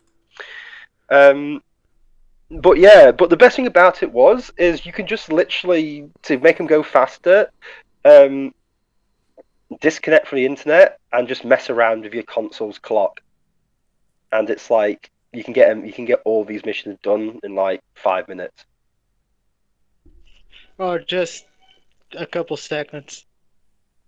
Yeah, it goes. You need this mission will take 6 hours to complete.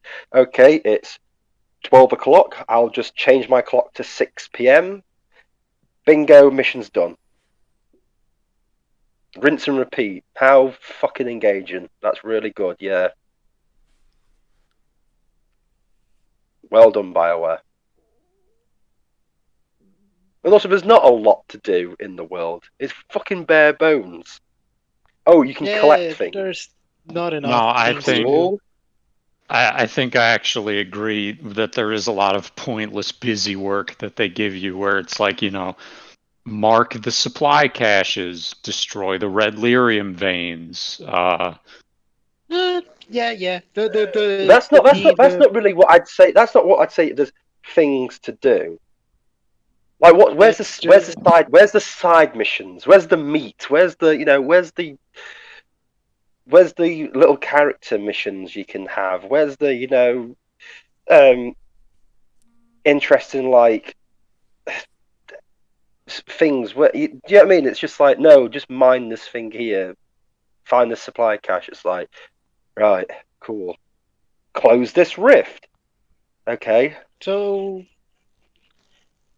yeah, just stuff, just open world. Once you generic complete the story, you get to have the whole open world, and then you realize how empty it is. And it's ridiculously empty, and you're just like, great, because when you go around talking to people, and no one interacts with you after the ending. No one, there's so little interaction after the ending, it's ridiculous. There's so little after the end content, epilogue content. It makes you wonder why they even bothered to allow you to do it. So. Okay. Well, it is a vapid experience, but it's like the surface of things is going to be detailed and fun. But even the war table, it's just the idea of issuing missions. It's not an actual RTS or 4X experience where you look at the map and your forces are here and their forces are there. It's just, in this area, we're going to put a mission because random part of the map is there. That's it. There's no boundary. There's no... Send money to Aveline so she can fight Sebastian to save Kirkwall. Wow, I wish I could have actually seen that happen. If it was a 4X, if the war table was an actual 4X, that would be actually funny to do. At least for me, because I like Paradox games. If you're going to have a war table, like a 2D idea of... obviously not real time. Obviously, you can't do real time. It's a war table. It's not a literal video game in your video game. So you have to make it like, okay, we have missions. This will take a day. Fine. Use the time mechanic. I don't care. But actually have, you're going to move your diplomats over here. Make sure they have a convoy so they don't get attacked. And then you get like a carrier pigeon saying, they got time mechanic, but I would say in-game time, at least. Whatever. I don't care. You give whatever mechanic you like that does time so you understand you can go off on your mission and you come back and something happened. And actually say, I'm going to put my icon or my chess piece over there because now they're arrived in Orlais. So we know stuff is going on. And that could be a whole condition. And make the characters do reports about their missions and say, hey, we did this, we did that, that's the thing we got. Well, just make it a real table.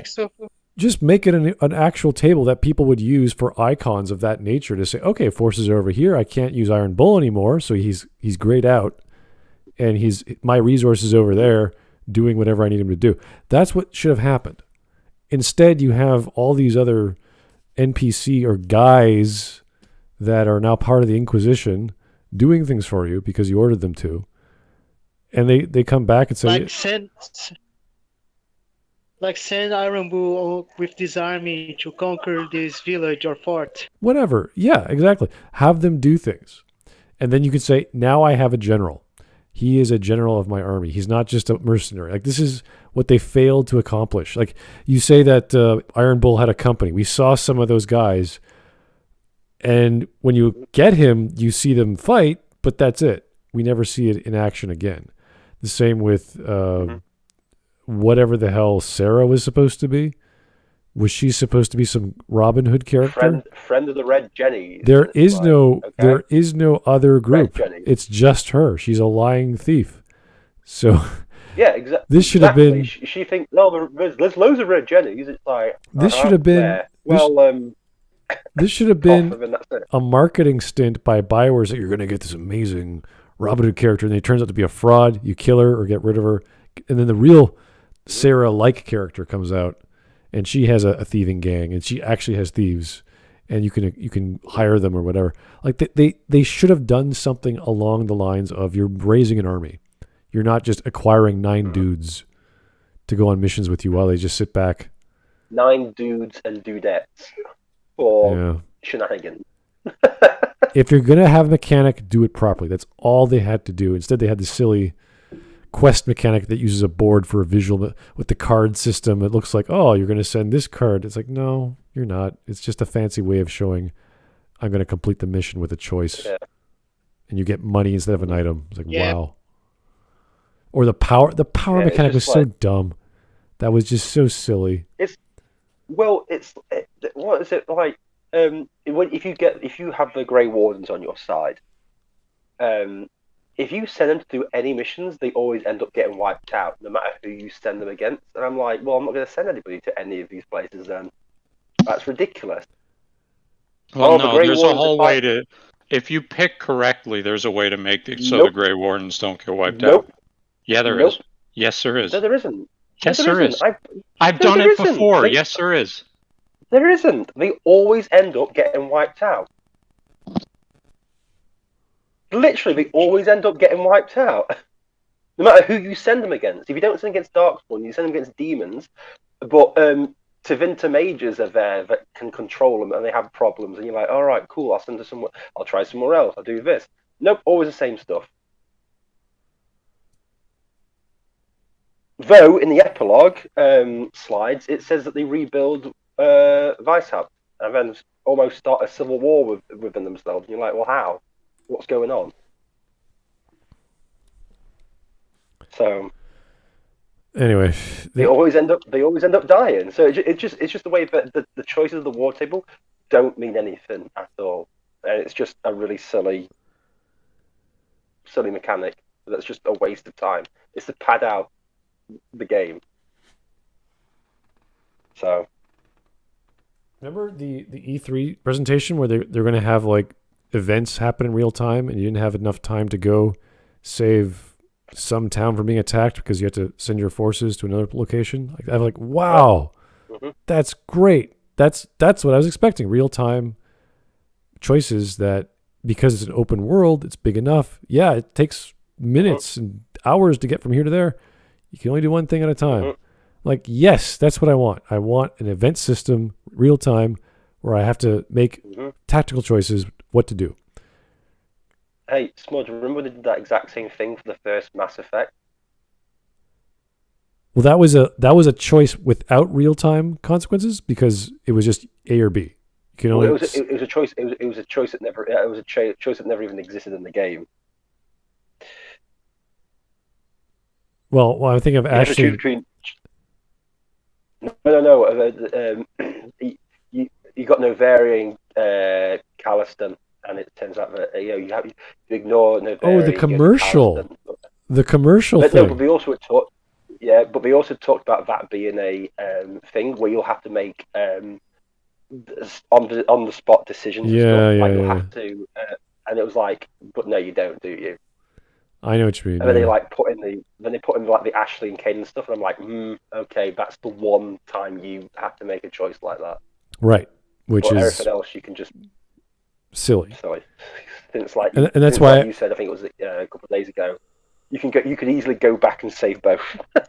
Yeah, no, we made that argument because I compare that to games like Alpha Protocol, where they specifically made every mission have these choices, which had branching narratives, branching levels, branching characters, and it all was about choice. And to do that was crazy because you're doing all these miniature little stories each mission, each chapter, and who you bring, who you save, how you deal with the dialogue. Yeah.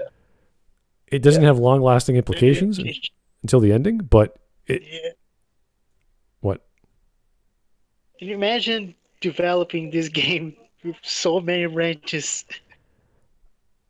I can see it. I can see it if there was some actual guy in charge saying, "Listen, you sons of bitches, we're doing things my way. We're having branching narratives. I don't care who the hell you are. We're doing it that way now. Get the damn work. Get all the paper and pencils you need, because this is how we're playing it out, and we're sticking to this. I know it's going to be hard. I will try to find the choice chart from Alpha Protocol. It must be really big. I only saw one for the one level because they had that interview at GDC, I think, where they talked to the guy they hired to do one level, who was a level designer, and he planned out not up to the level, but the narrative choices you make in the level. And it was beautiful. It was this huge, I would say, 4 spreadsheet long diagram of visuals of if you do this, this happens, and it branches over to the next one, and there's all these other It was like, wow, that took 4 months of my life. It's like, holy crap, that's awesome. This one guy planned it all out. So if you have one guy in charge saying we're doing things a certain way, and this is how it's going to work, the writers have to fall in place. And once the writers fall in place, the animators fall in place, and the modelers fall in place, and the artists, everyone just does it. And that's it. Yeah. Choices matter. I don't care how big your levels are. I don't care how much dialogue you got. It doesn't matter to me. If you say you're going to do it, do it. It's all you have to do in any game design. The thing is with this game, though, it quite clearly is like cutting all the ties from the previous games. As in, like, they're moving in a new direction, so it could have all these different choices and consequences and stuff. Because it's quite clear that they're not in the. They've just thrown the rest of the Dragon Age series out the window now. So we have no why idea what not they're have? doing. We have no clue what they're doing. I could not tell you. Off-top question. Papa G asked us what guilty pleasure you guys have in terms of gaming. You know it is bad, but you love it. The Castlevania series. Stories are shit. Well, everyone knows mine. Everyone knows mine already. Dragon Age. I know mine. Mine is. Mine. I think it is. It is Total War Rome 2, even though it is good now. During the time it was launched, it was not actually good. But I like to play it. It was shockingly bad. But no, my guilty pleasure is the Dragon Age 2. I know it's rubbish, but Sarcastic Hawk, just... What is your guilty pleasure, Sir Axelot? It's a good question. Time. I don't know, because I don't really play all that many games. I end up being pretty selective. I like some of the Fire Emblem games that nobody else does, I suppose. So yeah, those are pretty classic. That's not going to mean anything to you here. I know a few. Yeah, they're pretty interesting. Hardcore too. I still need to play it. I didn't play it yet. No, I think Bo, I'll agree there. It's like you start to become very not picky, but selective with the games you play. So you if you start a game that's bad, you'll usually just go back to something that you know you'll enjoy. Yeah, especially now that I'm an adult with like, you know, a full-time job and responsibilities and things that cut into my free time. Yeah. It's one of the things you don't want to waste your time. Like say if I'd never played the Dragon Age games and I'd done them now, as much as I probably would still enjoy the Sarcastic Hawk, I probably wouldn't have put as much time in it as I have done if I played them as an adult over when I played them when I was like a teenager. So yeah, like I could go back to Dragon Age now and I would probably like, because I remember I have played Inquisition a few times and I remember liking it the first time and then liking it less on subsequent playthroughs. But I used to occasionally go back to it if for no other reason than I got to see Morrigan again, and she's about the only character who feels like the same person. Oh. And even then, like, she has some dings, but... Yeah, as someone who is... Right, as Matthias will say, I simp for Morrigan. Yeah, when you go back and see it, I'm just a bit like, oh, what have they done to you? A beautiful face, what have they done to you? Oh yeah. And there's other things, I completely understand. Imagine me playing Mass Effect 4 and they screwed up Tali. I will be in the same state as you. But also, it's a bit like that family dynamic that they're hinting at. I want to, like, if she was like in a relationship with a warden and a kid, I do really want to actually see that. I'm kind of interested in seeing that, and then it doesn't happen, and it's just like I just want to see Morrigan and my warden together, happy with like Kieran, just like at least once. But no, I've got checks notes Hero 4 coming soon to not get invested into again. So great. In my opinion, Dragon Age series ended at 2 anyway, so I'm not really interested in the series anymore. We should do a smart talk, so only playing Dragon Age 4 and tearing it apart. Oof. That would be funny. Oh. Ugh. No, I don't. No, I still have a will to live. You have a life. Yeah, let's finish this video off. This is taking a little longer than I thought. Yeah, sorry. That's because we keep dumping Dragon Age Inquisition. With the 4 million side quests piling up, I think some of this could be removed. It's kind of hard to explain because I'd rather have a game be like this than have too little to do. But I just wanted to mention this. Some of you guys might know what I'm talking about, and some of you guys might not. One example would be the Hinterlands. It never seems to end, and part of me doesn't want to miss out on any content, and the other part of me is like, damn, I'm starting to get a little worn out from the game. I also keep hearing that the game in general is insanely long. That's usually a good thing, but I do fear a little bit that I might lose interest at some point before I beat it. So But if how the high story is that keeps dwarf up at the jump pace then? that it is right now, there's not a shot in hell that It's happens. pretty high. And that's all I have to say on that. So overall, guys, Wait, if I'm the very story- happy that I've delved into this world once again. I think Inquisition is pretty great so far, and I definitely recommend this game to those of you who are looking for an RPG to play. Dragon Age 4, I heard, is planned for early 2022, so you got over a year to learn and finish Inquisition. You might need the whole year. Hope you guys enjoyed hearing my initial thoughts on Dragon Yeah, Age it's Inquisition. painful enough Like I that said, it I could usually take you the do whole more year. well put together content, so be sure to head into Yeah, the channel and you check know out everything some that you of learn in that. this game And if I means can nothing earn for the your next sub, game. I'll be Enjoy. forever in your debt. We're getting close to 50,000. If anyone wants to come hang out for some live streams, I'm currently streaming none other than Dragon Age Inquisition. Oh. And according to what everybody's saying, I'll be streaming it for a little while.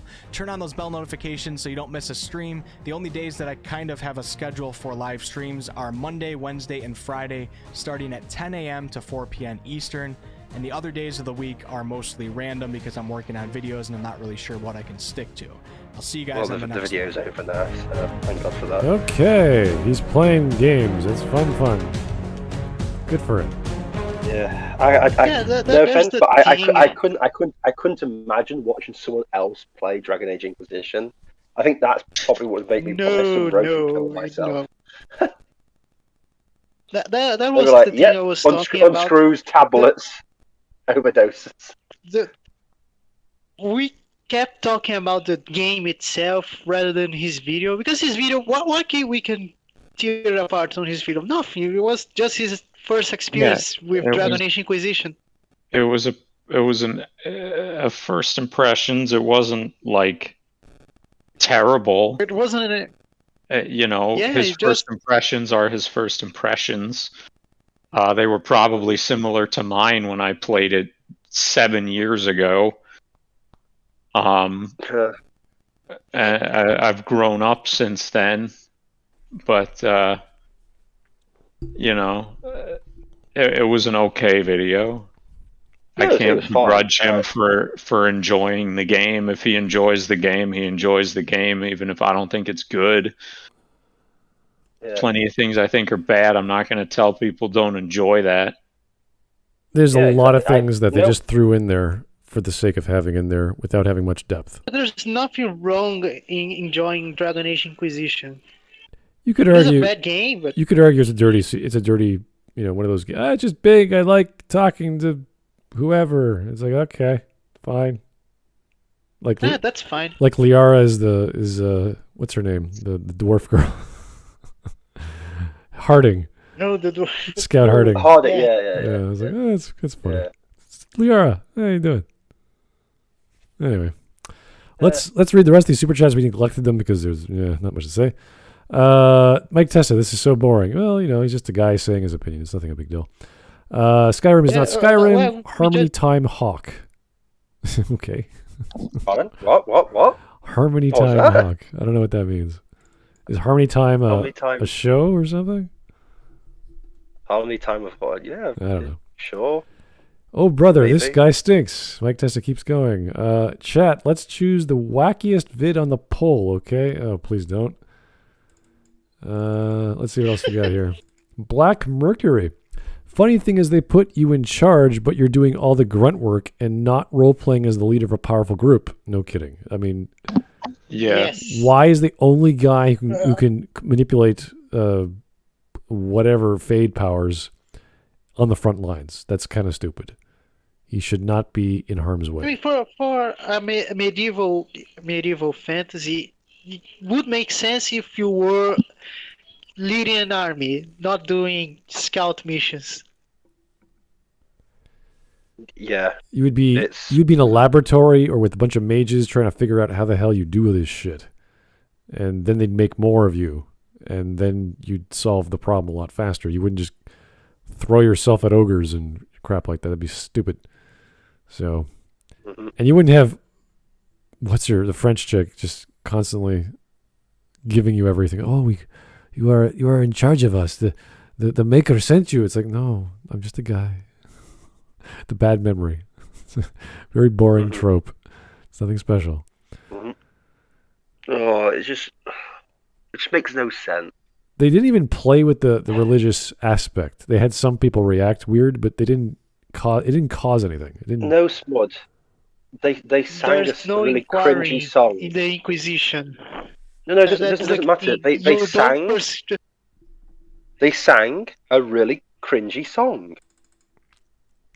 The dawn will come. And they hired what's her face? What's that lady on YouTube to sing all these tavern songs? And you're like, okay, that's nice, but is that necessary for anything? No, do you remember that, you know that cutscene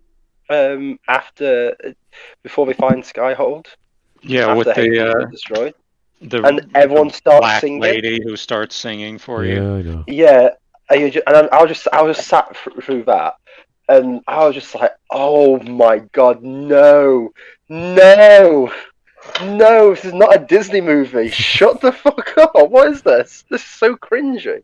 I love how within 2 minutes later they find a giant castle. Yeah, completely unoccupied. Everyone knew the words to a song that didn't exist until 5 seconds ago.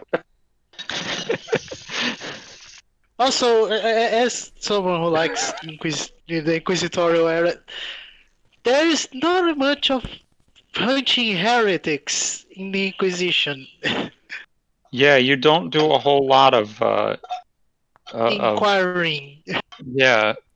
I mean, I guess they did try to implement that with the the where you sit in judgment of people. Yeah, yeah. But even then, that's just like... No. Basically, the chantry made you the heretic. The Inquisition is not the ones pursuing the heretics. You are the heretic. And that's the thing. If they wanted to go with this, where you're like, if they wanted to make you the Inquisitor, I can still see that. Like, I think that's still doable. But you shouldn't be in charge. You should be an agent. Mm-hmm. You should be in the city or hunting down the guys, I don't know, helping Corypheus to bring the old gods, something like that. Yeah. Like, you're only... I mean, you do end up kind of the leader of the Grey Wardens in Origins by virtue, but by virtue of being the only two left. Yeah, you're the one who's still alive. It's a lot better setup. It's like with the Mass Effect 1 setup where Shepard is the one doing the investigation because it's not really like it at the time it's a human issue. It's not really a council issue. So they're letting a human take care of it. You're the one who was there. And they kind of say, okay, you're a Spectre now. Bye. See ya. Yeah. And you're investigating. A Spectre now. You can do whatever you want. Well, even in Mass Effect 3, even though as bad as it all is, you're still not actually fully in command of everybody. You still take orders from people higher up. So at least you're doing this run around because you're not really like the guy who's in charge of everything. But with Inquisition, you are the person who should be sat making the decisions, and like you could argue the throne choices you make are fine because you some guy dies, some guy gets sent to prison, some guy gets released. Some choices are silly. That's fair enough. Also, I never understood why in one of the decisions when you have that Divinta Magister, the one who's quite clearly evil, and it's like embarrassing that the Grey Wardens fell for him not being evil. He literally twirls a mustache. Lord Aramis or something? Is that his name? And like you make a decision, and you can. No, the guy who's who's trying to get the Grey Wardens to do all the blood sacrifices. Oh God, that Tevinter. Do you remember him? Yeah, that evil Tevinter guy. Yeah, that guy who's got literally the evil mustache and goes, "I'm evil," and like somehow the Grey Wardens are like, "Oh no, he must be a good guy." It's like, what the fuck is going on we here? should kill ourselves because he said so. It's the only way to save us. Says so. What? Yeah. So this guy, like, you have a decision to make him tranquil, which is like such a perfect like punishment for someone like that, and everyone disagrees with your decision to do that. I'm like, why? I'm giving him a fate worse than death. Evil. Yeah, I'm giving him a fate worse than death. No, you can't make him tranquil. Do the fuck I want. I don't care.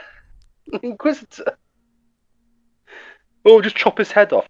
He doesn't bother him. He thinks he's going to a better place. Oh, lock him up. It doesn't bother him. This tell him that he will be turned tranquil makes him into a blubbering mess, begging for like mercy and like cursing you and literally, if they could have animated it, has him pissing his own pants. And it's such a great thing, but they make it out to be a bad decision. I'm like, no, it's punishment. I'm like, wow, this is weird. This respect and disrespect system is really weird. It doesn't make sense. So anyway, also everyone hates the Grey Wardens in Inquisition for some reason. Well, you have to fight them. So.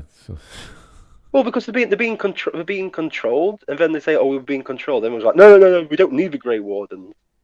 Why? Well, we just don't need them. They're bad guys. Why? Well, I don't like them. Why? Well, I just don't like them. No, Cassandra, you don't just say I don't like them and think that's enough for me to like exile the whole order with things. Give us a point. Well, yeah, it's just a bit like you've got to give me more things. Well, their leader was an idiot. Yeah, our leader for the Inquisition was you for like 5 minutes, and it was fucking terrible. So come on, cut it some slack. All right, we've got Cullen as the leader of our army. He's an idiot. So, here's Mike Testa some more. Smud, hush! This was a boring video. Insane. Please chat. What? A boring video, insane. What's actually on? Thanks, Mike. A boring, insane video. Nouns and adjectives. What order do they come in, Mike? I don't know. You tell me. The last one. Bad Smud. No. Bonkers is good. This video was boring. It was just a fine video. The guy just expressed his opinion. That's all it was. It's fine. Yeah. Good stuff. Yeah, we used the video as a vehicle for the Inquisition. Dragon Age Inquisition. Yeah, I mean, I'm sure that once he finishes it, most of these things he said, he'll go back on it. Yeah, it's a perfectly fine video. There's nothing wrong with the video, so what we can do? Well, I know it must have been I know it must have been a boring stream because there was no stream memes. Yeah. Yeah, there's no stream. I just looked at it and I was like, wow, there's absolutely nothing. I was like, oh, cool, great. It's only good when we suffer. All right. Watching Renegade Code. So we can call it a night. That's great. I do appreciate that. Mm-hmm. Yeah. All right, folks. Yeah. That was just a quick little discussion on Dragon Age. We've had these opinions before. We shared them in some way or another. So yeah. Thanks for paying attention. We appreciate it. As always, Mike Testa, you're always having a good time at our expense, or vice versa. So thank you for all that attention. Anything else? And thank you everyone for not voting for the Neuralities video. Oh my God! Was there one? Yes, there was. I mean, no, there wasn't. Where? There was not. I thought option L wasn't there. There was no option L on the poll today, so thank you for not voting for the option that wasn't there, everyone. How coded character design? God, thank God for that. Jesus Christ. Oh man, remember that? That was a fun video to go through. That Isekai video. That was a fun video.